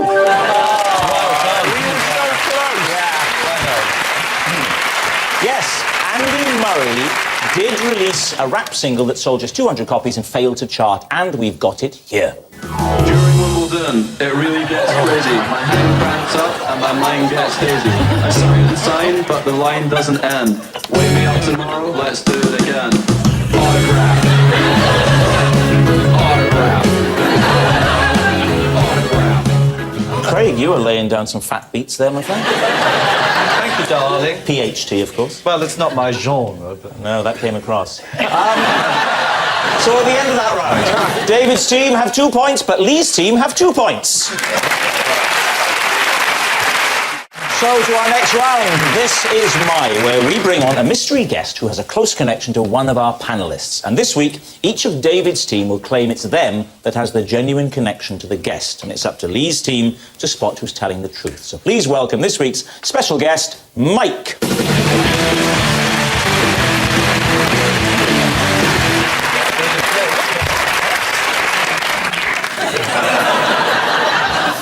I'm as shocked as you. You don't have to hear them, he's definitely with David. Ben Fogle, what is Mike to you? This is Mike, and I met him in a pub and got so drunk that Mike here gave me a tattoo. All right. David, would you tell us how you know Mike? This is Mike, and we once started a detective agency together. Really? Is that right? In my garden shed. And finally, Craig. This is Mike, and he beat me in a moustache wearer of the year competition. There we have it. Ben's impromptu tattooist, David's fellow private eye, or Craig's champion moustache wearer. Lee's team, where'd you start? When did you have a moustache?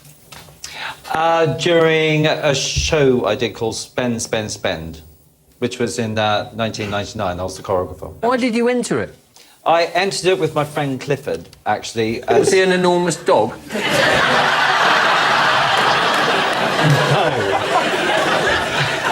He had a moustache, I had a full beard, and I shaved my beard off. Where was it, the competition? In Finsbury Park. Just in the park? Was there any Not fencing? strictly speaking, the competition, just a lot of men with moustaches wandering around in the park. Now I believe it. If there were loads of men there, why did you suddenly make friends with the winner? Unless you fancied his moustache. Well, it was a long time ago, and it was a bit cute today, weren't you, darling?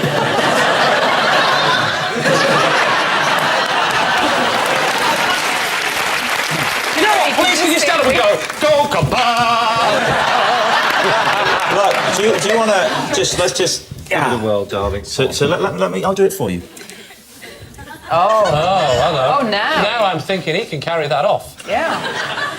I'm liking that. Were you hoping to get into an episode of Poirot? No, we did it as a laugh. We were absolutely slaughtered one night, and we just thought we'd do it for a joke, really. Yeah. David, so David, just remind us again.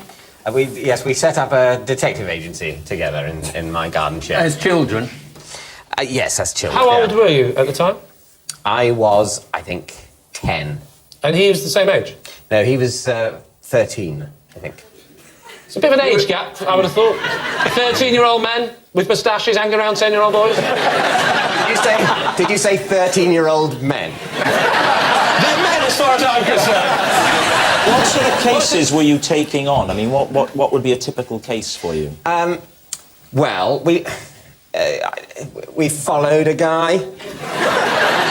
Who was it you were following? It was there was a bloke who lived a few doors down. He had a sports car. Oh, that sounds nice, darling. I love it. Well, you say that, I considered him suspicious. What did you suspect him of? I don't know. It was a sort of seedy car, and there were lots of cigarette ends in the ashtray. Oh, guilty as sin. And at the time, dressed like this. Yeah, was he as good at blending into the background as he is now? Every time you look round, you just be still going. And what does he do now? I believe he works in IT. You believe? Would you like to move on to Mr. Fogel? Yeah. Yes, Ben. The idea of Ben with the tattoo just seems... Where is the tattoo? Let's see it. No, I'm not going to show it. It's on my shoulder. Why won't you show us? Look, I'm a bit embarrassed about it. I was really drunk. Embarrassed? What is it? What is it? Well, I'm not entirely sure. It's either a star or a compass. So you saying he's a shit tattooist? No. I bumped into him, got very, very drunk in a pub in the middle of winter. No one else there except Mike here. And he had his tools with him? No, I think we back to his place. we left the pub and went somewhere. Not entirely sure where. You're telling me that you were so drunk with this man who you'd never met, who, God bless you, looks a bit eccentric. And he said, in my bag I've got some needles and some ink. You've never met me, do you want to come back to mine? And you said, yes, that sounds my cup of tea, let's go and do that, I'm off my fence. OK, we need an answer. Lee's team. Is Mike Ben's barroom tattooist, David's fellow detective, or Craig's moustache champion? What are you going to say? Well, I think it's Ben. Okay. Oh, I'd love it to be Craig, 'cause it's such a great story. I kind of think it's David, but it could be Ben. Sorry. I think it might be David, so we'll go with David. Same thing. OK, Yeah. So, Mike, would you please reveal your true identity? My name is Mike, and one drunken night I tattooed Ben. I should just say he is a very good tattoo artist. So let's have a look. Do you want to see it? Yes, I really do. That's a tattoo. Yeah. Is it a compass? What is it, It's Mike? a nautical star. All right, well, listen, thank you very much, Mike. Thanks, Mike. Which brings us to our final round, quickfire lies, in which our panellists lie not only through their teeth, but also against the clock. We will start with... Lee. When I was 6, I was thrown out of ballroom dancing lessons. David's team. Right, I'll take this. Never say that to Craig.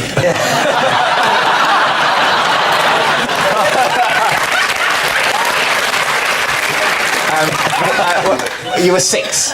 What have you done in the ballroom dance lessons? I broke a piece of equipment.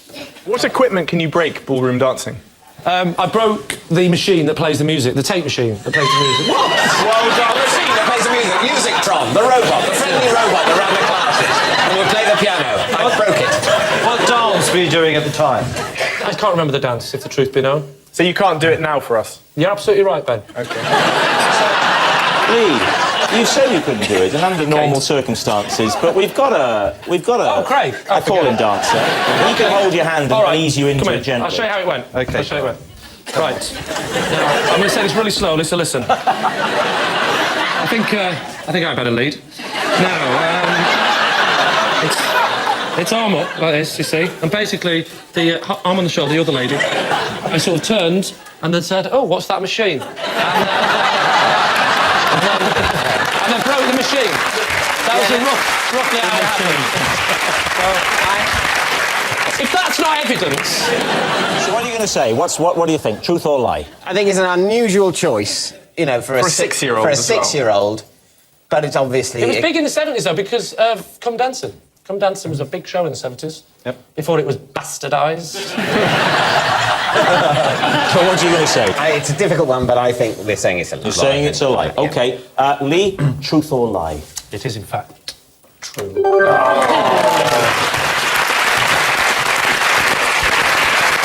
It's true. When Lee was 6, he was thrown out of ballroom dancing lessons. Even so, he spent the next few years locked away in his bedroom perfecting the hand drive. Next. David. I have such a terrible singing voice that one year my teacher told me to mime during our school carol concert. What was the song? What was the song? I don't know. I wasn't there. It was a range of Christmas carols. Oh, there was a few that you were bad at. You were bad, full stop. It wasn't just the one song. Oh, no, I know you're right, Lee. I sang some of them like an angel. Oh, come all ye faithful, I just would scream the word shit.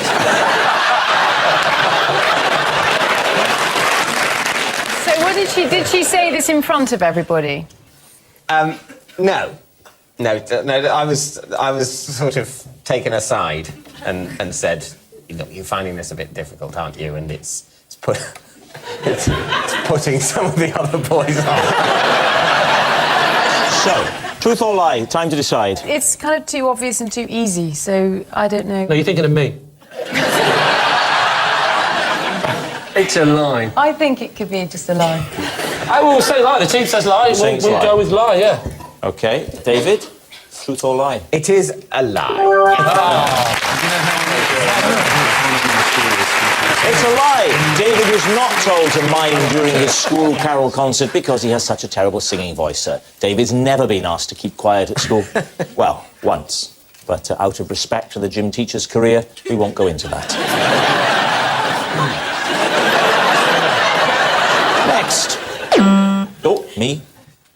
I always throw the first and last biscuit in a packet away without eating them. Why?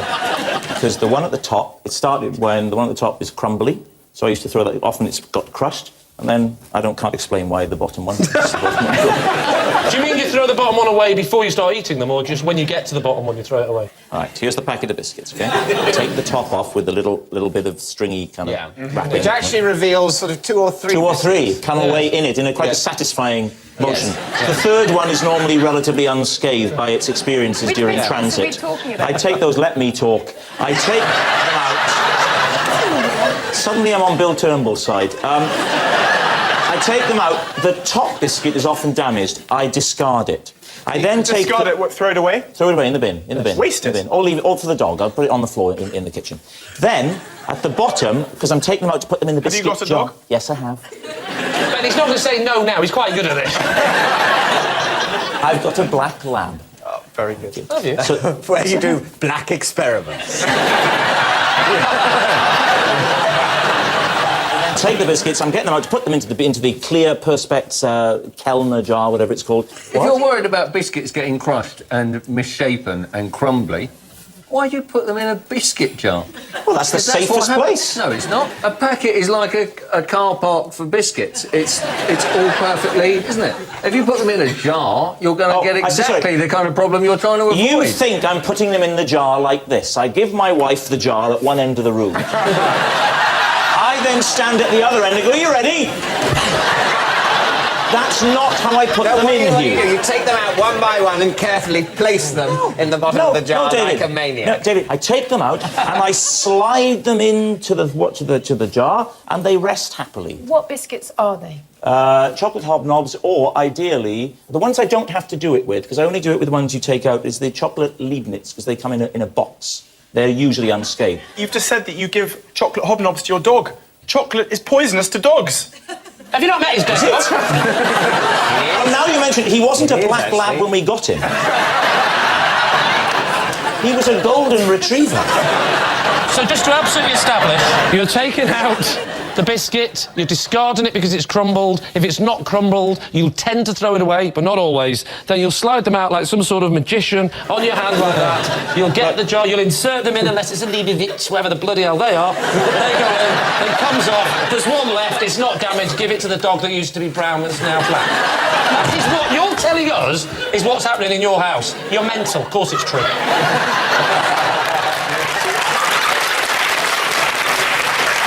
You think it's a lie? I think it's a lie. You're going to say lie? Yeah. Go on then, I'll go with my team, say that's a lie. Yeah? Lie. David? Oh, yes, I think I can believe it. Yes, I don't like the broken biscuits on the end. Yeah. So what are you saying? So we'll say true. You're saying true, right. You say true, you say lie. Well, it's actually a lie. That noise signals time is up. It's the end of the show, and I can reveal that Lee's team have romped to victory by 8 points to 3. But of course, it's not just a team game. My individual liar of the week is Ben Fogle. Yes, Ben Fogle, who who hasn't lied so much since he sat behind James Cracknell and said, "I'm rowing just as hard as you are." Good night.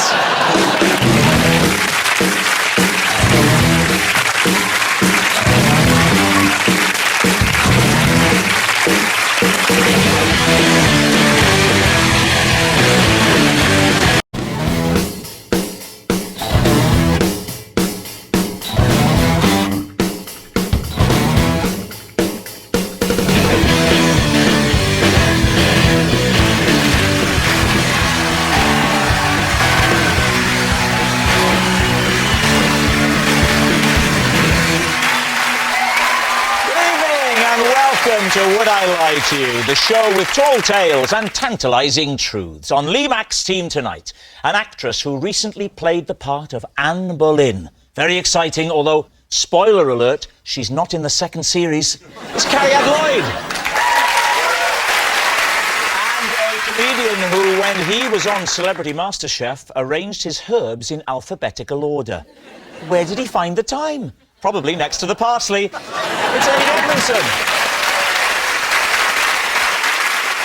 And over on David Mitchell's team tonight, a singer who is one half of Rizzle Kicks. So tonight's biggest lie will be when David pretends he's heard of them. It's Jordan Stevens. And as part of The Apprentice, he's responsible for Lord Sugar's annual search to find Britain's most deluded narcissist. Please welcome Claude Littner.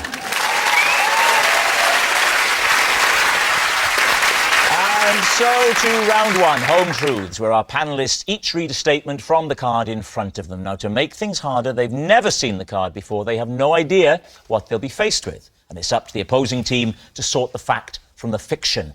Aid, you're first up. Right. When I broke my neck at school, all I was given was an aspirin. David's team. What happened? How did you break your neck?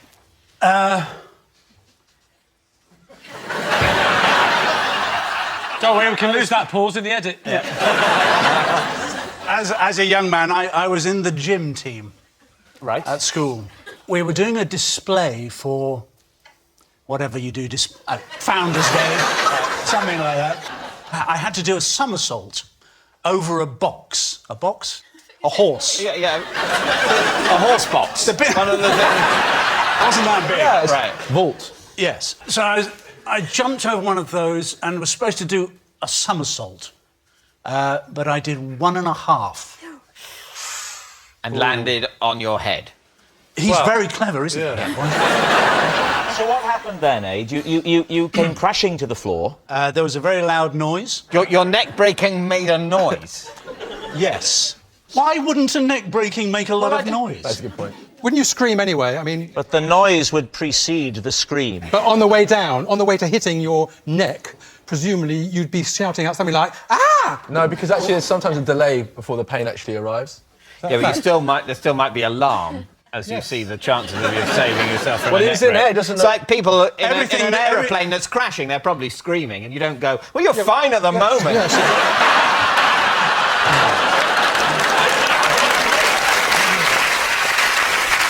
So you've hit the ground, you fall to the floor. What happens then? I was in a great deal of pain.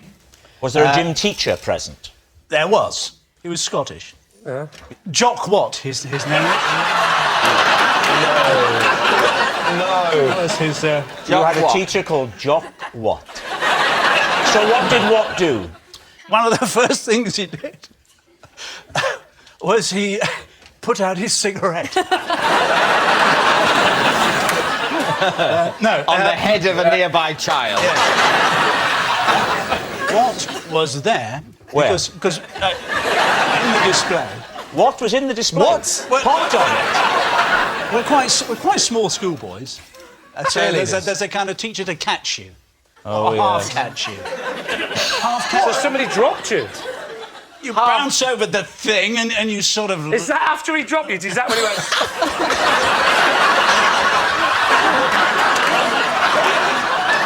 I was carried off the field of display. By what?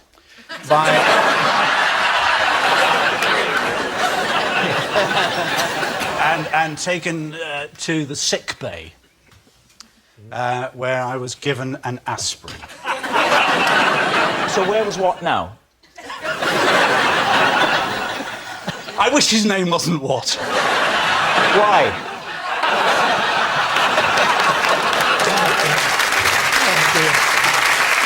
So was it evident to you from the start that you'd broken your neck? No. I suffered a great deal of pain for very many years and didn't really find out about the crushed vertebrae until... Yesterday. Until a few years after. So what are you thinking? Are you thinking that it could be true? Well, I think so. I've been observing him, as I do, and he doesn't have full movement of his neck. Look at that. What are you observing him for? You see?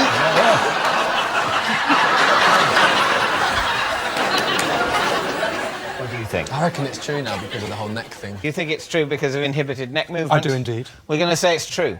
Aid Edmondson, was it true or was it a lie?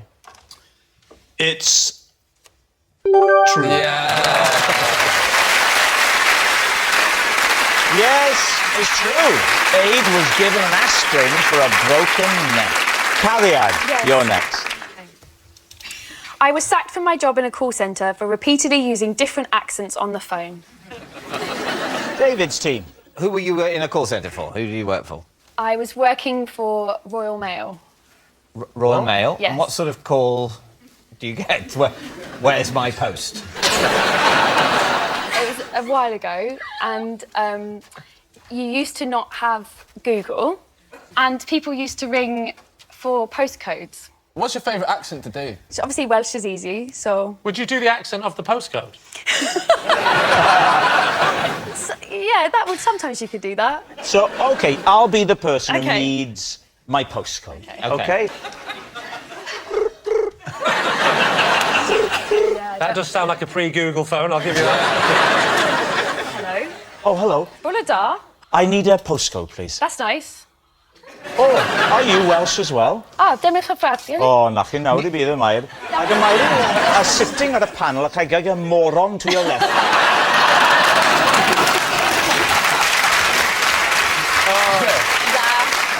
Can you give me the full address, please? All right.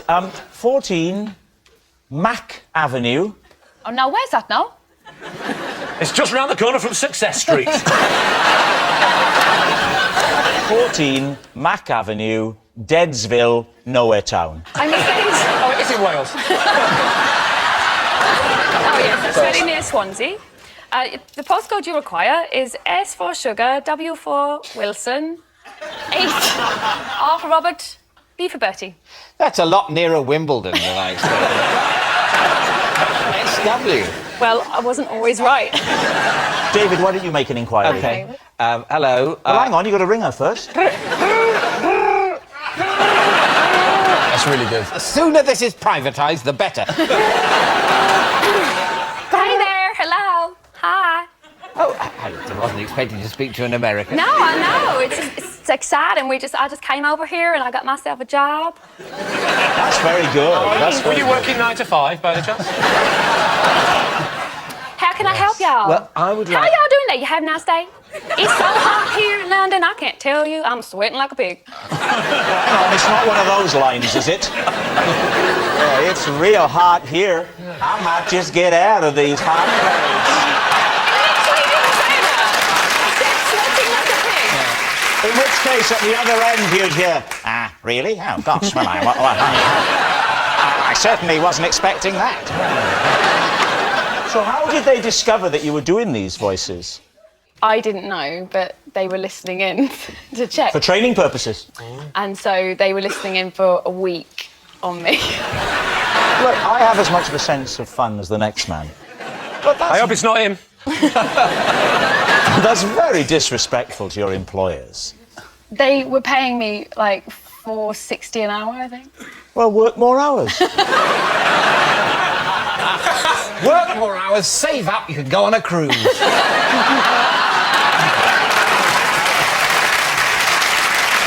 So what did they say to you? What did they say to you? They took me aside, and there was going to be like Christmas break, and they just said, "We're asking everyone back after Christmas, but we're not asking you."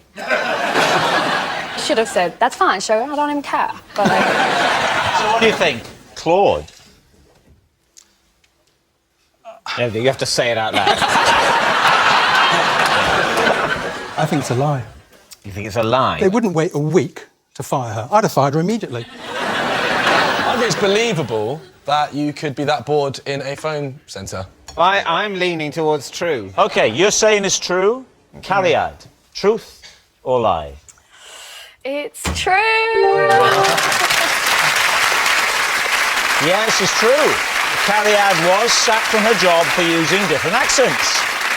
Our next round is called This Is My, where we bring on a mystery guest who has a close connection to one of our panellists. Now, this week, each of David's team will claim it's them that has the genuine connection to the guest, and it's up to Lee's team to spot who's telling the truth. So please welcome this week's special guest, Ian.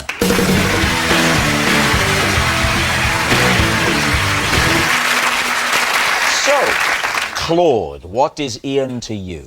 Well, this is Ian, and he's keeping my motorbike in his shed, and my wife doesn't know that I've actually got a motorbike.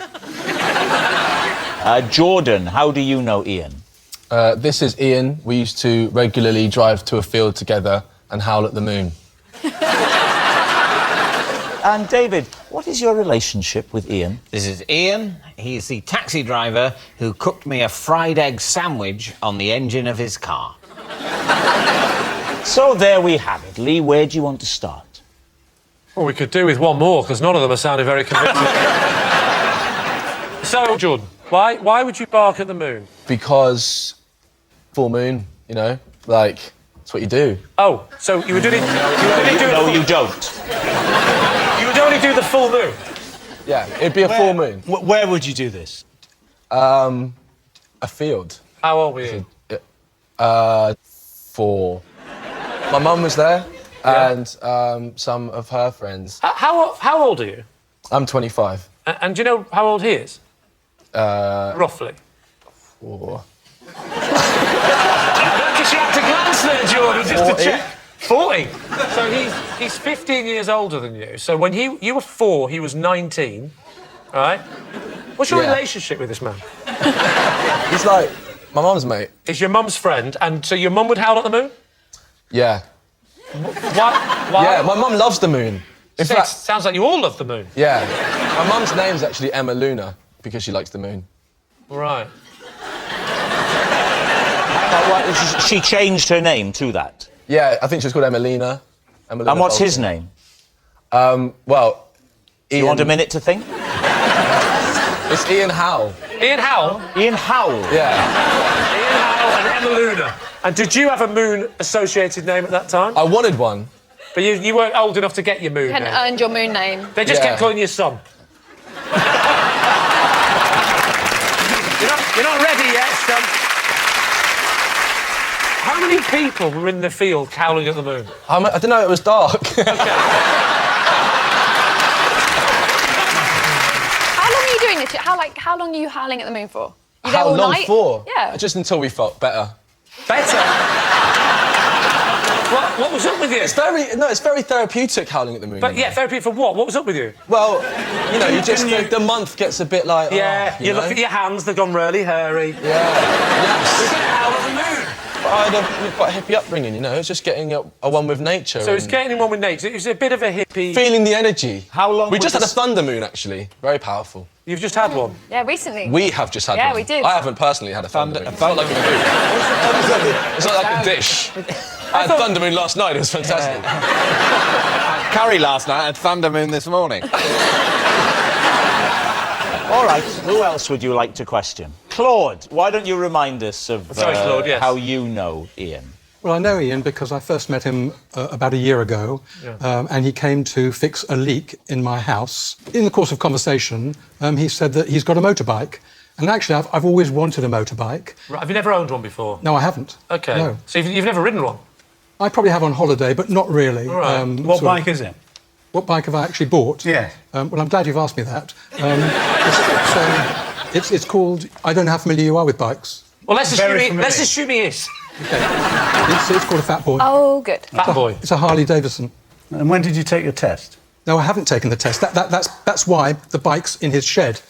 Because you can't drive it? Not yet, So but I can start it up. Why hasn't he told you why? I don't think she'd approve.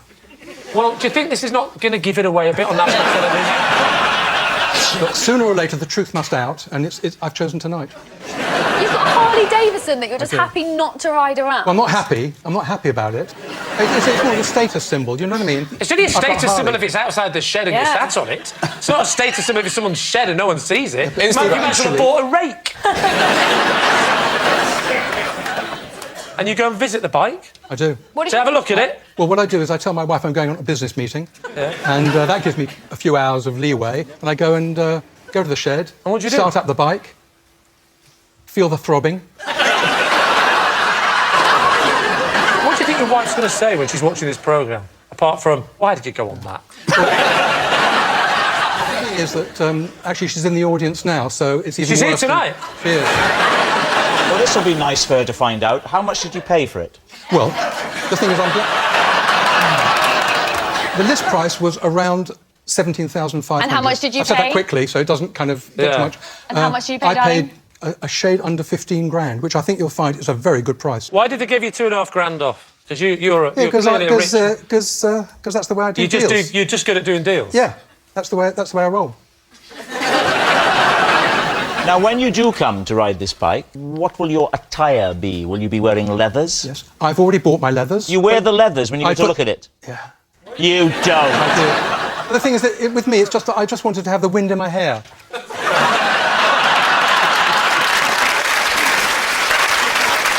All right, what about David? Remind us again, please, David. This is Ian. He's the taxi driver who cooked me a fried egg sandwich on the engine of his car. And where were you going from and to? I was going from a holiday home in the West Country, in Cornwall. Your holiday home? No, I temporarily had legal access to the holiday home. I don't know what the name of it in contract law would be, but it's like when you go on holiday to a holiday home, it's not your holiday home, but you're allowed to be there for a bit if you give them money. It's called a rental. Rental. You're at a rental home? And then I was leaving it to go to a railway station. What station was it?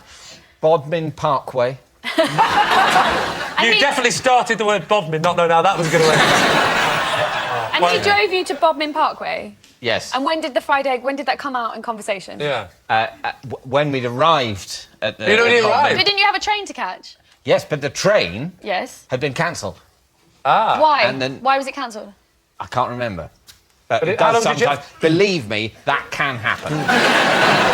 Could he not just drive you into Bodmin and find a cafe? I think and go he's to a cafe? proud of his egg-on engine cooking skills. How did he do I it? think Did he have a frying pan on the engine? No, happened? aluminium foil.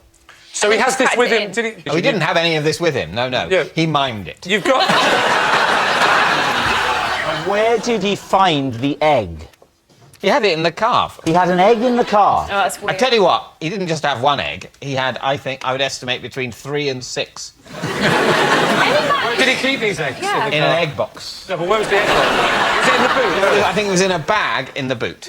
A bag in the boot? Boot, bag, egg box, eggshell, white yolk. You forgot.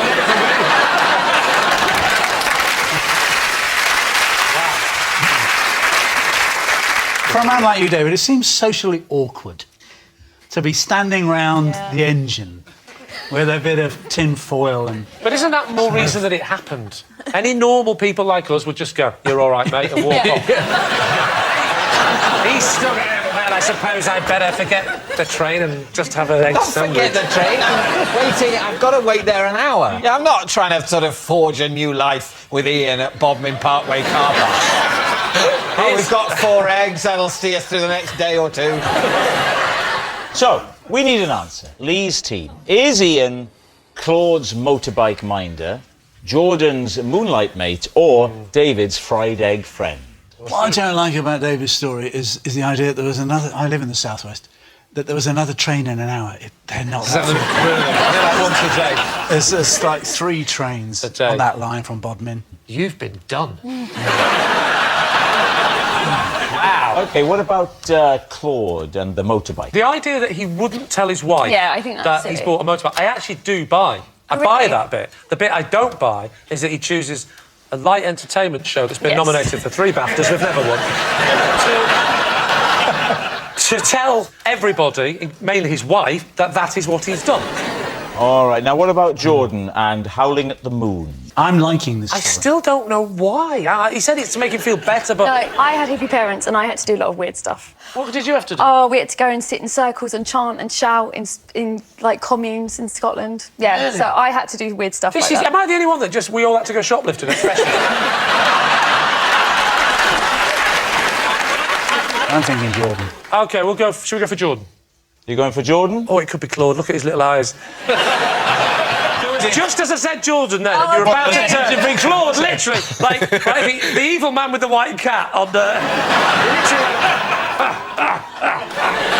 Just because of the menacing evil smile, I think we should change him to Claude. Are you going to go with Claude? Claude. All right, Ian, please reveal your true identity. I'm Ian, and Jordan and I used to howl at the moon.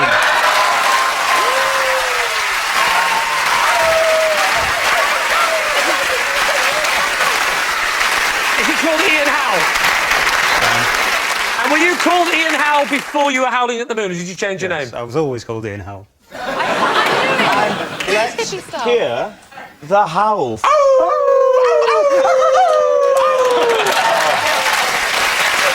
Yes, Ian is Jordan's moonlight mate. Thank you very much, Ian. Thank you. Which brings us to our final round, quickfire lies, and we start with... It's Lee. Having recently got into Eastern cuisine, this Christmas sees the launch of my new cookbook. Lee Mack's A Walk Around the Clock.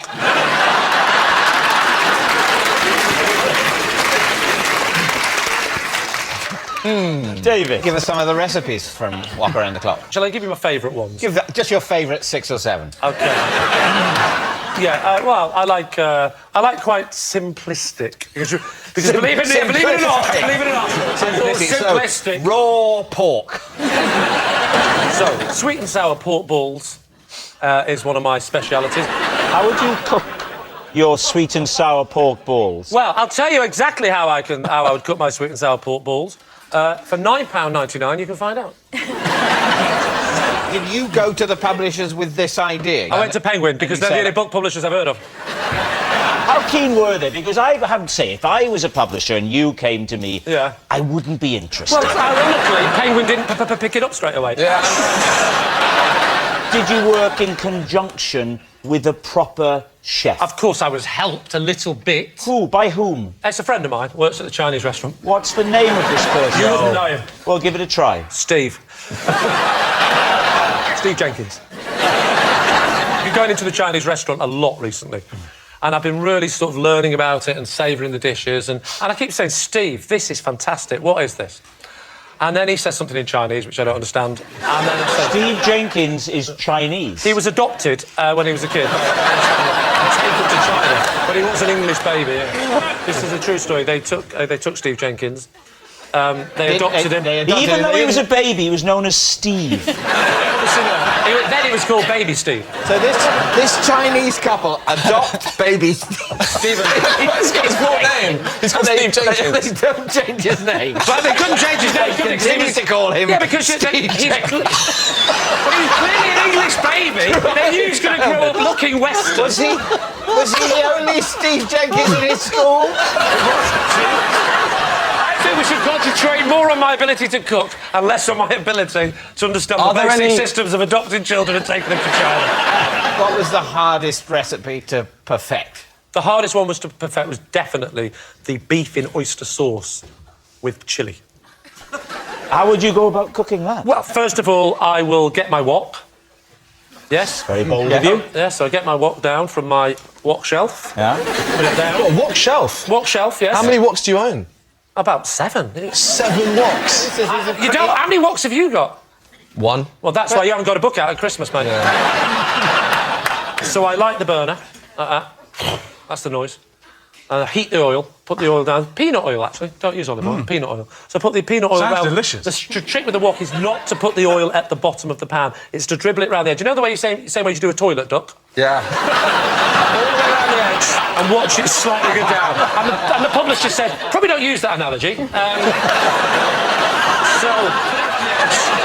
And it all sink down to the bottom like that, yeah? Give it a good spinning round. This is peanut oil, even though an increasing number of people in Britain are allergic to peanuts. Absolutely. It doesn't bother you? No, I make it very clear to those people on the front of the book. I say, if you have a peanut allergy, you are not welcome. I'll do that. Throw it in. You flash fry it. I'm there. Then you're throwing in 3 or 4 different ingredients, depends which, but there's different versions of it. But I'm going to go with the one with lots of greens. You've got lots of broccoli, you've got lots of carrots, you've got lots of a few sesame seeds. You're throwing it in. The thing is to feel the pan, feel it, become the pan, become one with the pan. Lick it up like that, stir it round. That's when you add the sauce. That's when you've got to add the sauce, the oyster sauce. But it's homemade oyster sauce. How do you make homemade oyster sauce? I'll tell you exactly how you make homemade oyster sauce. You get some water from the tap. You soak your oysters in it. Yes, you do use oysters. You soak them for 4 weeks in water. Water goes black. How does it go black? You get your squid ink. You squid ink it in. You mix it up. You then mash it down, in. Get it really liquidy. It's on the turn, but it's not gone off. You've got to get it just on the turn. You put it in, you whisk it round. It's not anymore because stop that. It's simmering away like that. It all settles down and you put it onto the pan like that. £9.99. The book's yours.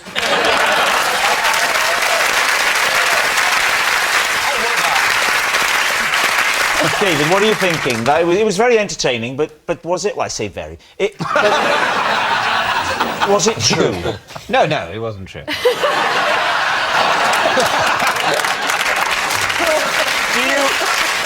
Do you need a little time to discuss this with your team? No, I know. Firstly, it wasn't true off the card to start with, because there's no way Lee would bring out that sort of book. Why? I've met him, it's evident. You don't know He went on to make it less You don't know plausible everything about me, David. that your collaborator in this book is a man called Steve Jenkins, who was adopted as a baby in this country, taken back to China. Not for long.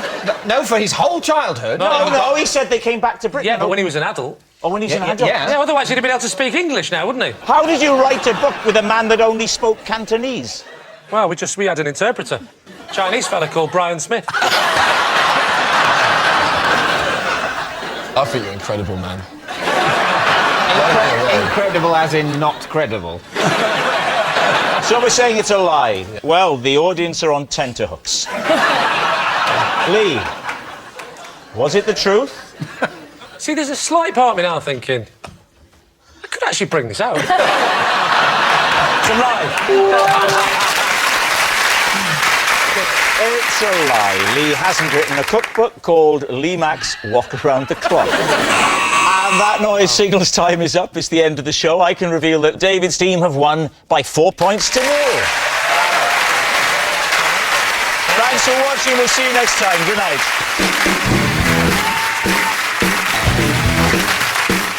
More secrets revealed with Joe Lycett. Unreal Lives, shared with Radio 1's Greg James. And while you're on BBC iPlayer, Kayvan Novak has a message for you in the Celebrity Voicemail Show. Here next, wedding plans in Mrs Brown's Boys.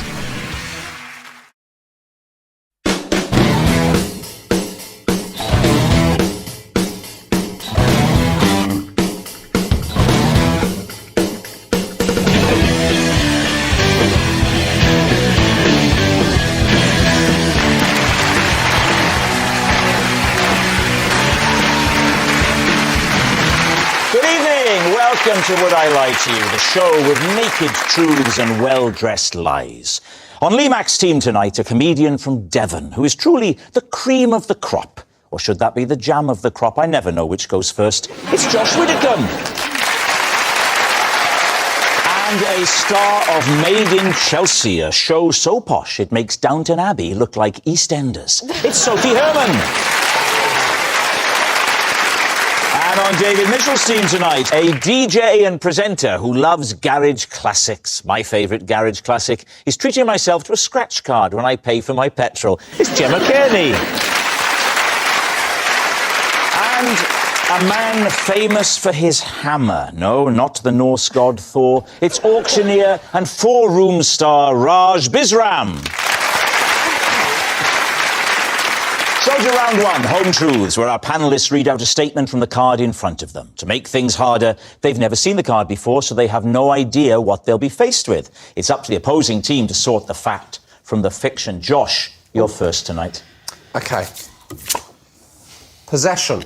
Ah, right. First of all, take the item out and pop it on the desk. Then read out the card. This is my woolly hat. I can't wear it because whenever my ears get warm, I fall asleep. Right. David's team. What? How long does it take you to fall asleep when your ears get warm? Well, I'd say 10 minutes. The problem you've done there now, Josh, is you've made it possible to demonstrate. you might want to change that to 4.5 days. OK. Do you want me to put the hat on for 10 minutes? Yes. OK. And have you had many embarrassing situations with this as a Well, I'm problem? currently wearing it on primetime TV. Yeah. Have you, like, snoozed off? I have, yeah. I've snoozed off probably 3 times. Will you describe the 3 times in reverse order of hilariousness? OK, so all 3 times have been on trains. And in reverse order of hilariousness, didn't miss my stop, didn't miss my stop, missed my stop. You've got the order right there. Gemma's got one that only covers one ear, so are you sleepy on the left-hand side? Don't judge me, I just... Can I... Genuinely, my ears are warming up and I'm feeling... Can I take it off? You're feeling a bit drowsy? Presumably, sometimes you don't want to fall asleep, but wouldn't it also be quite useful if it's true? Because... I have done that, Rob. To get off, you stick it on. I can honestly tell you, Rob, that this has never helped me get off. I don't think anyone would get off if you wear that. Oh, so soon in the show, Sophie. There's 7 billion people on this planet. Some of them are into anything. Oh, that's reassuring. Thank you very much, David. Exactly, absolutely. That's, There's some weirdo out there that would be into me in a hat. Do you know what, David? Since you got married, you've been very cocky. So, why were you wearing it on the train anyway? They're not perfectly run, our railways, but I don't usually find that the temperature is arctic in a railway carriage. I'll be honest with you, David. Don't insult me with that phrase, because we know the format is you may not be being honest, and I won't hold that against you. It's a parlour game. You're not denying an affair. You're not denying it? Josh Widdicombe fails to deny affair. This sounds crass, but I wore it on the train because I didn't want people to recognise me. So you thought the way of detracting attention is to put on an enormous bobble hat. What are you thinking, Gemma? I don't think this is true. I think it's a lie. Yeah, it's got to be a lie. Who falls asleep by putting a hat on? I think it might be true. Oh. But I'm not going to overrule my team. Because Never. I'm just going to... You don't have the strength of character for that. I don't know. OK, so they're saying it's a lie. Josh Widdicombe, truth or lie? David, it's true. Oh. Wow. Yes, it's true. Josh does fall asleep if his ears get warm. Raj, you're next. I used to practice skiing by strapping myself to the roof of a speeding car. Please, team. Is this how you lost your hair? Might have something to do with it. OK, when was this? Oh, back in the late 70s, early 80s. I was a skier. What, a professional skier? Yes. Were you? Before you were an antiques guy? Yes. And you learned that on a car? No, it was part of my training. We didn't have a lot of money, so we wanted to get used to going fast. Where was so we this? used to strap up in Austria. In Austria? Right, because there are no mountains in Austria. Are you talking about a professional skier in events, or you mean you taught people to ski? No, I also raced around Europe. I'll tell you what, if he's lying and he just added in, I was a professional skier, he's risking it, isn't he? Yeah. Because we're going to ask him questions. And Yeah. Who was the best downhill skier in the 80s? Franz Klammer. Not you! Franz Klammer. Now we'll never know. So why wouldn't you use the mountains in Austria, then? Well, for 2 reasons. What are they? One is I would have been a danger on the slopes. Are you not a danger when you're strapped to a car on a road? No, we weren't on the road. Oh, where were you? A racetrack. Well, it's actually a trotting track. It's for horses that trot round the... And how'd you learn to ride them? Did you put the horse on top of the car and then get on top of the horse? You were never on a public road, were you? No. There was never any situations where the driver forgot and thought, oh, I'll just pop into this underground car park for a bit. What was the second reason? You never got to that? We didn't have the money either. But you had the money for a car and the hiring of a racetrack. We didn't have to hire the racetrack. The car was thrown in, as it were. It was a special car because it had to have a very long roof rack. What are you practising? The feeling of speed. So what sort of speeds are we talking about? We tried to get to speeds between 60 and 80 miles an hour. No. And all this holding you on is the boots attached to the skis? Yes. And what sort of pose now then are you doing? Could you show us the kind of position you would assume? I'd start standing up and then I'd get down into this position with my on the top sticks of the here car. like this. How long is the journey? We just keep going around the track till, we're tired. How are you telling the driver? Yes, that's a good point. Because you're on top of a car going at 60 miles an hour. And you're thinking, I'm knackered here. And so... Well, I've got poles and we had a system where you would just bang the car. Oh, come on! 1 bang for stop, 2 bangs for a snack. What are we thinking? Sophie, could you be telling the truth? It's a 9 from me, it's a lie. I don't know what you learn. What's that training used to do in a car? Because if you're on a ski slope going, oh no, I'm 60 miles an hour, I think I'm going to crash into the tree. Oh, I know. I'll tap on the window. Oh, no, there is no window. Doesn't work. What are you training to do? Well, just get used to the speed. All right, what's your team going to say, Lee? It's a lie. Do you think it's a lie? Lie. We're going to go lie. You're saying it's a lie. Raj, was it true, or were you telling a lie? I was, in fact, telling the truth.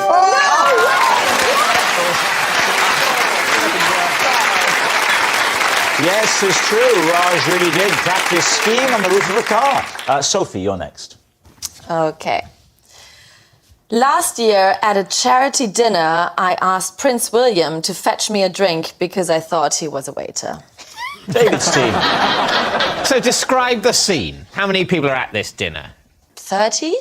Maybe 40? Okay. Had you ever seen Prince William before? I have, and I actually used to be such a big fan of him in the 90s when he still had hair. Raj, I am so sorry. We invited her on the show. We had no idea. So what happened then? Talk us through the chain of events. We were at... what's this place called? Balmoral. What? What's this place called? You were at Balmoral? We were mingling. I always get really hungry at these events and I'm just busy shoving my face into the canapes. And then I one got a little bit stuck in the wrong pipe. So I was half choking, basically. Okay. It was a terrible situation. So I just tapped on some shoulder and, it was a balding man. How did he respond? He was like, oh my God, here, are you okay? I was just so embarrassed. Let's reenact it. I'll be Prince William, of course, and you be you. So you start having your little coughing fit. Yeah. I'm just stood here talking to friends. It's an absolutely wonderful event. It really is, isn't it? Yes, gosh, crikey, gosh, I think it's... You're doing Hugh Grant. It's the closest I have to Prince William. Right. I do it as Ronnie Corbett. Yes, I think that... We're having a wonderful night.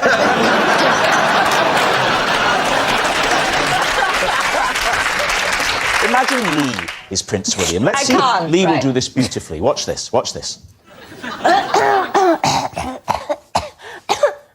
Are you Welsh? What?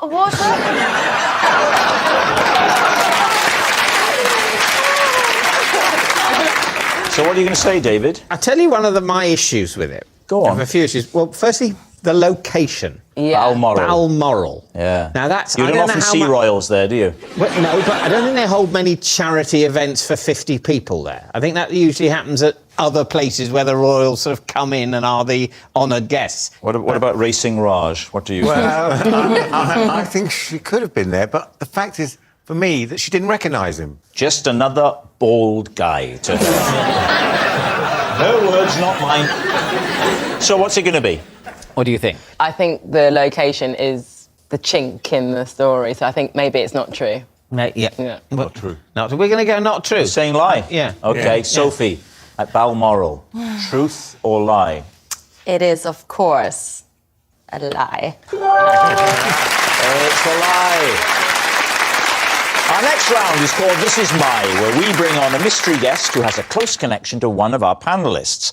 This week, each of David's team will claim it's them that has the genuine connection to the guest. It's up to Lee's team to spot who's telling the truth. So please welcome this week's special guest, Sean.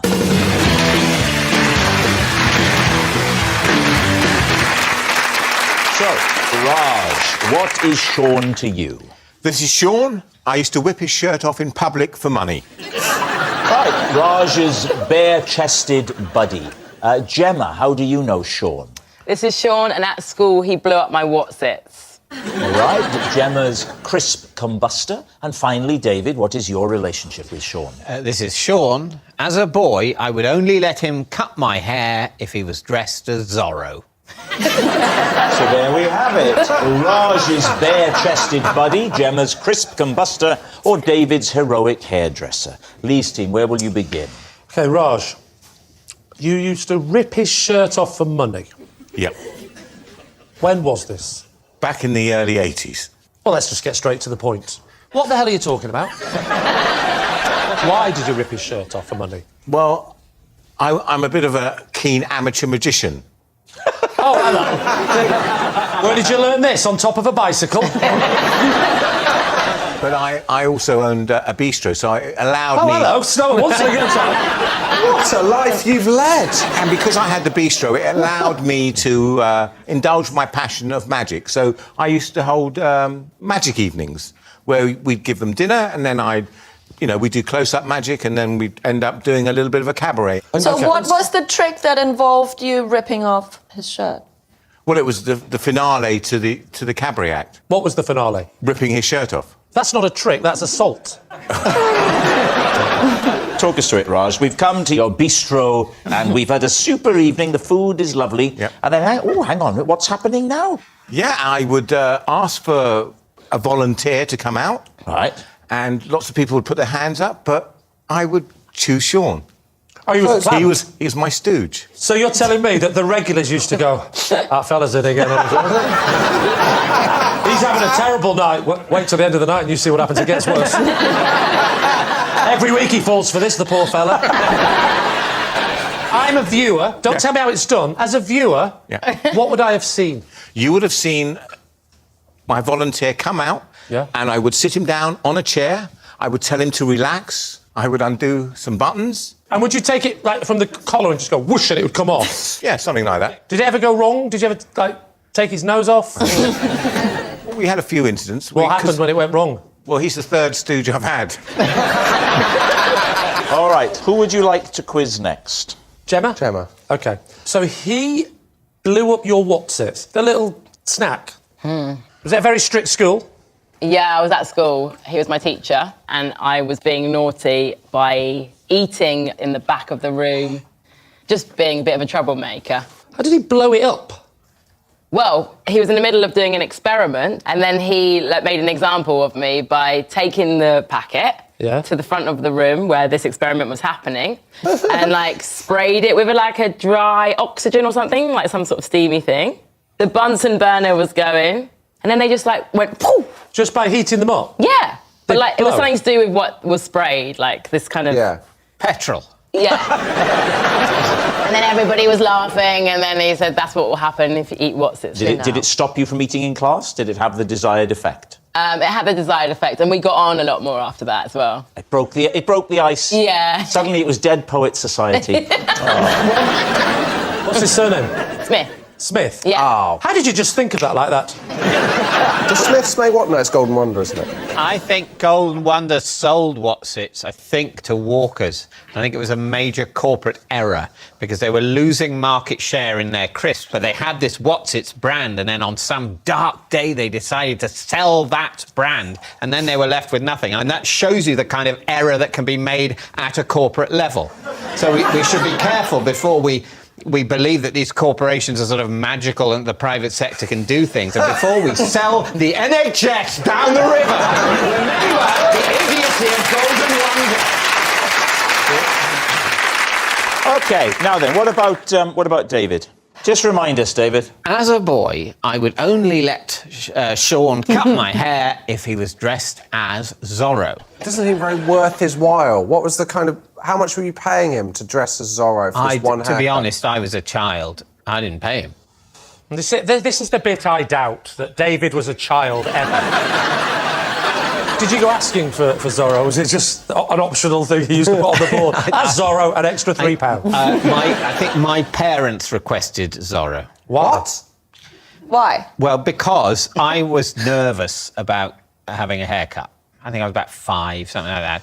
And I think they'd had an awkward experience with me freaking out at a previous hairdressing encounter. Yeah, makes sense. So let's calm him down by getting someone to do it with a blindfold and holding a big sharp knife.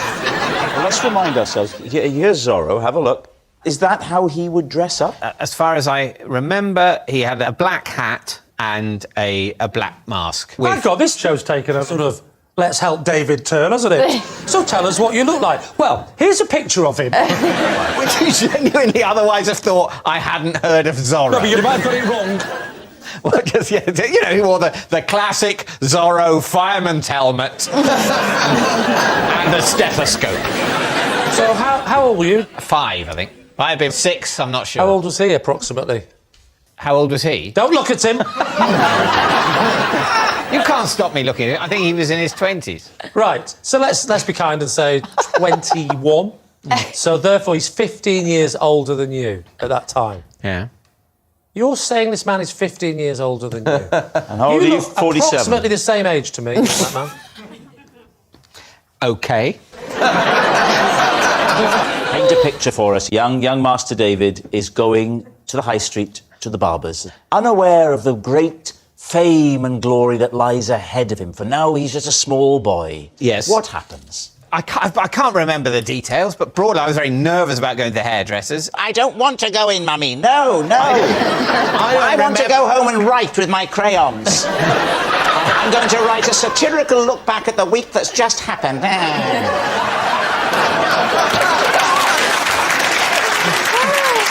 My friends in playgroup are telling me I'm quite the wit.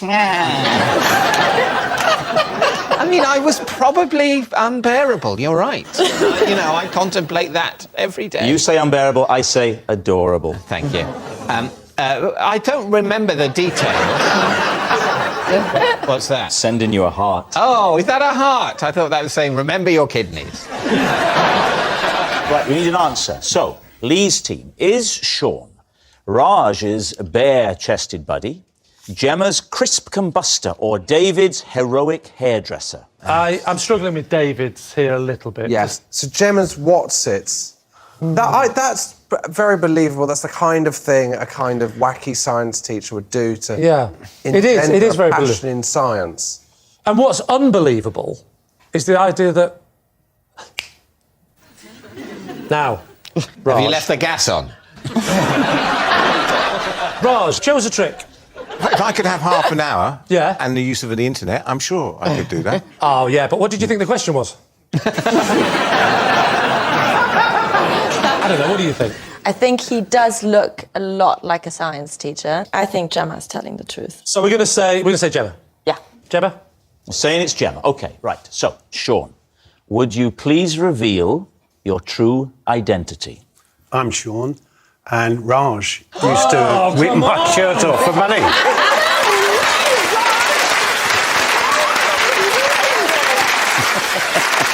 Yes. Sean is Raj's bare-chested buddy, and we can now see the trick. So, you're going to need to wear masks for this, please. Sean, if you... Zorro masks! You take a position there in the chair, and then over to you, Raj. Well, I would simply get Sean out as my stooge.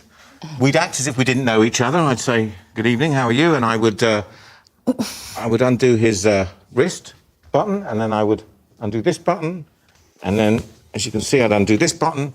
And then all I'd say is, on the count of 3, we'd say some magic words. And tonight, they are, "Would I lie to you?" So on the count of 3, 1, 2, 3. Would I lie to you? Oh, hang on. What's happened? I've nearly killed him.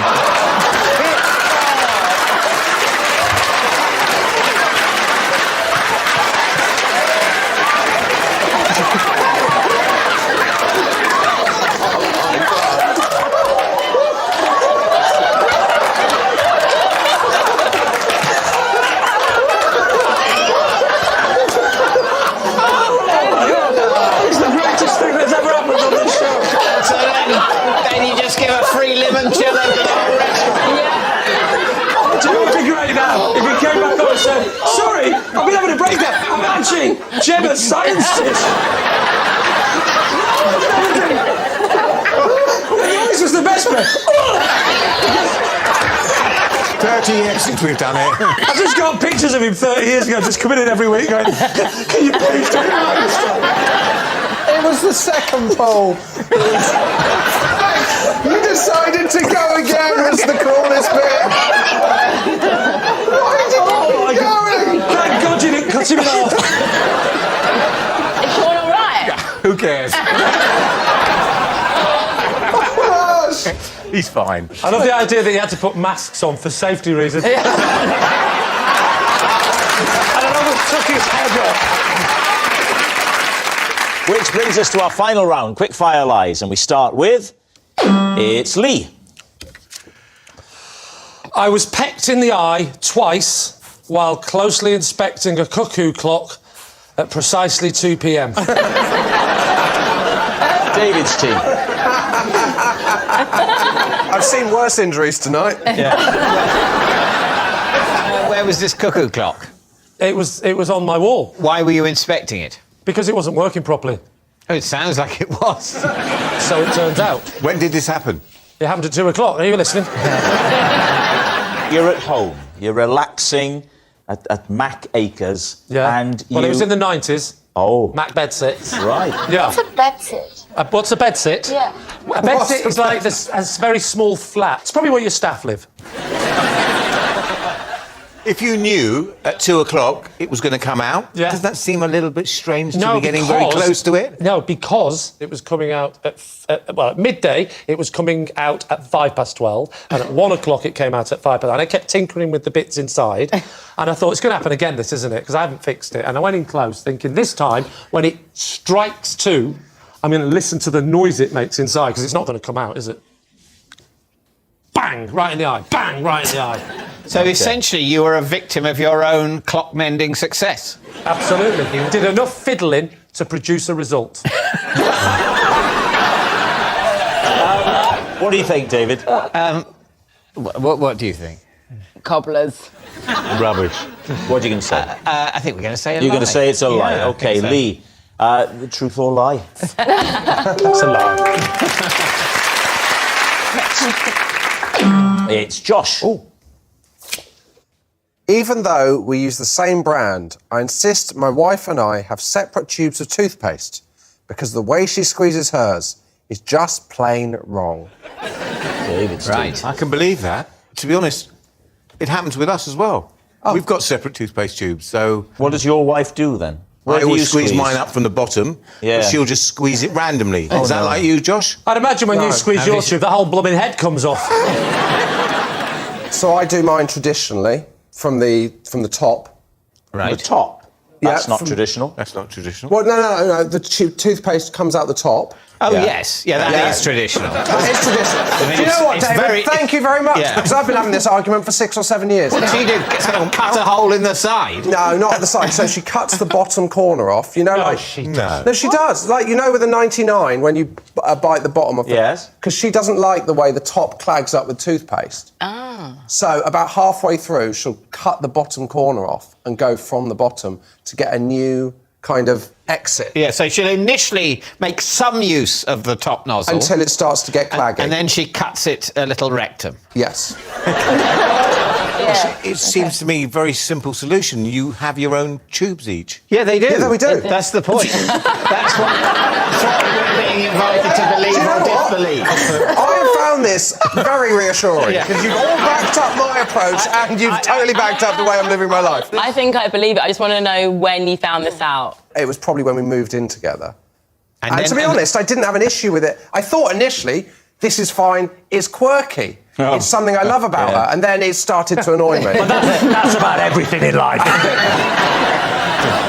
All right, so what do we think? Is he telling the truth? I think he's telling the truth. I think so too. I can just imagine him like having quite an independent wife, you know. That just Yeah, doesn't... she'd have to be, wouldn't she? Yeah.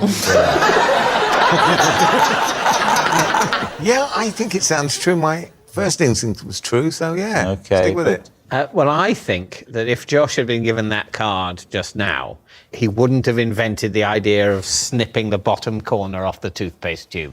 That's what makes me think he's telling Well, what the truth. would he have invented? What you're saying, David, is that I don't have the mental capacity to come up with that idea. Truth is, Josh, I'm not saying it's impossible. With a following wind, on a good day, maybe. What I'm saying is I think it's more likely that it's just something that your wife actually does. All right, we're saying it's true. Yeah. Josh Widdicombe, truth or lie? It's a lie.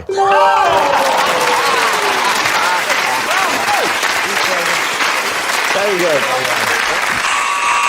That noise signals time is up. It's the end of the show. And I can reveal that David's team have won by 4 points to 2. Thanks for watching. We'll see you next time. Good night.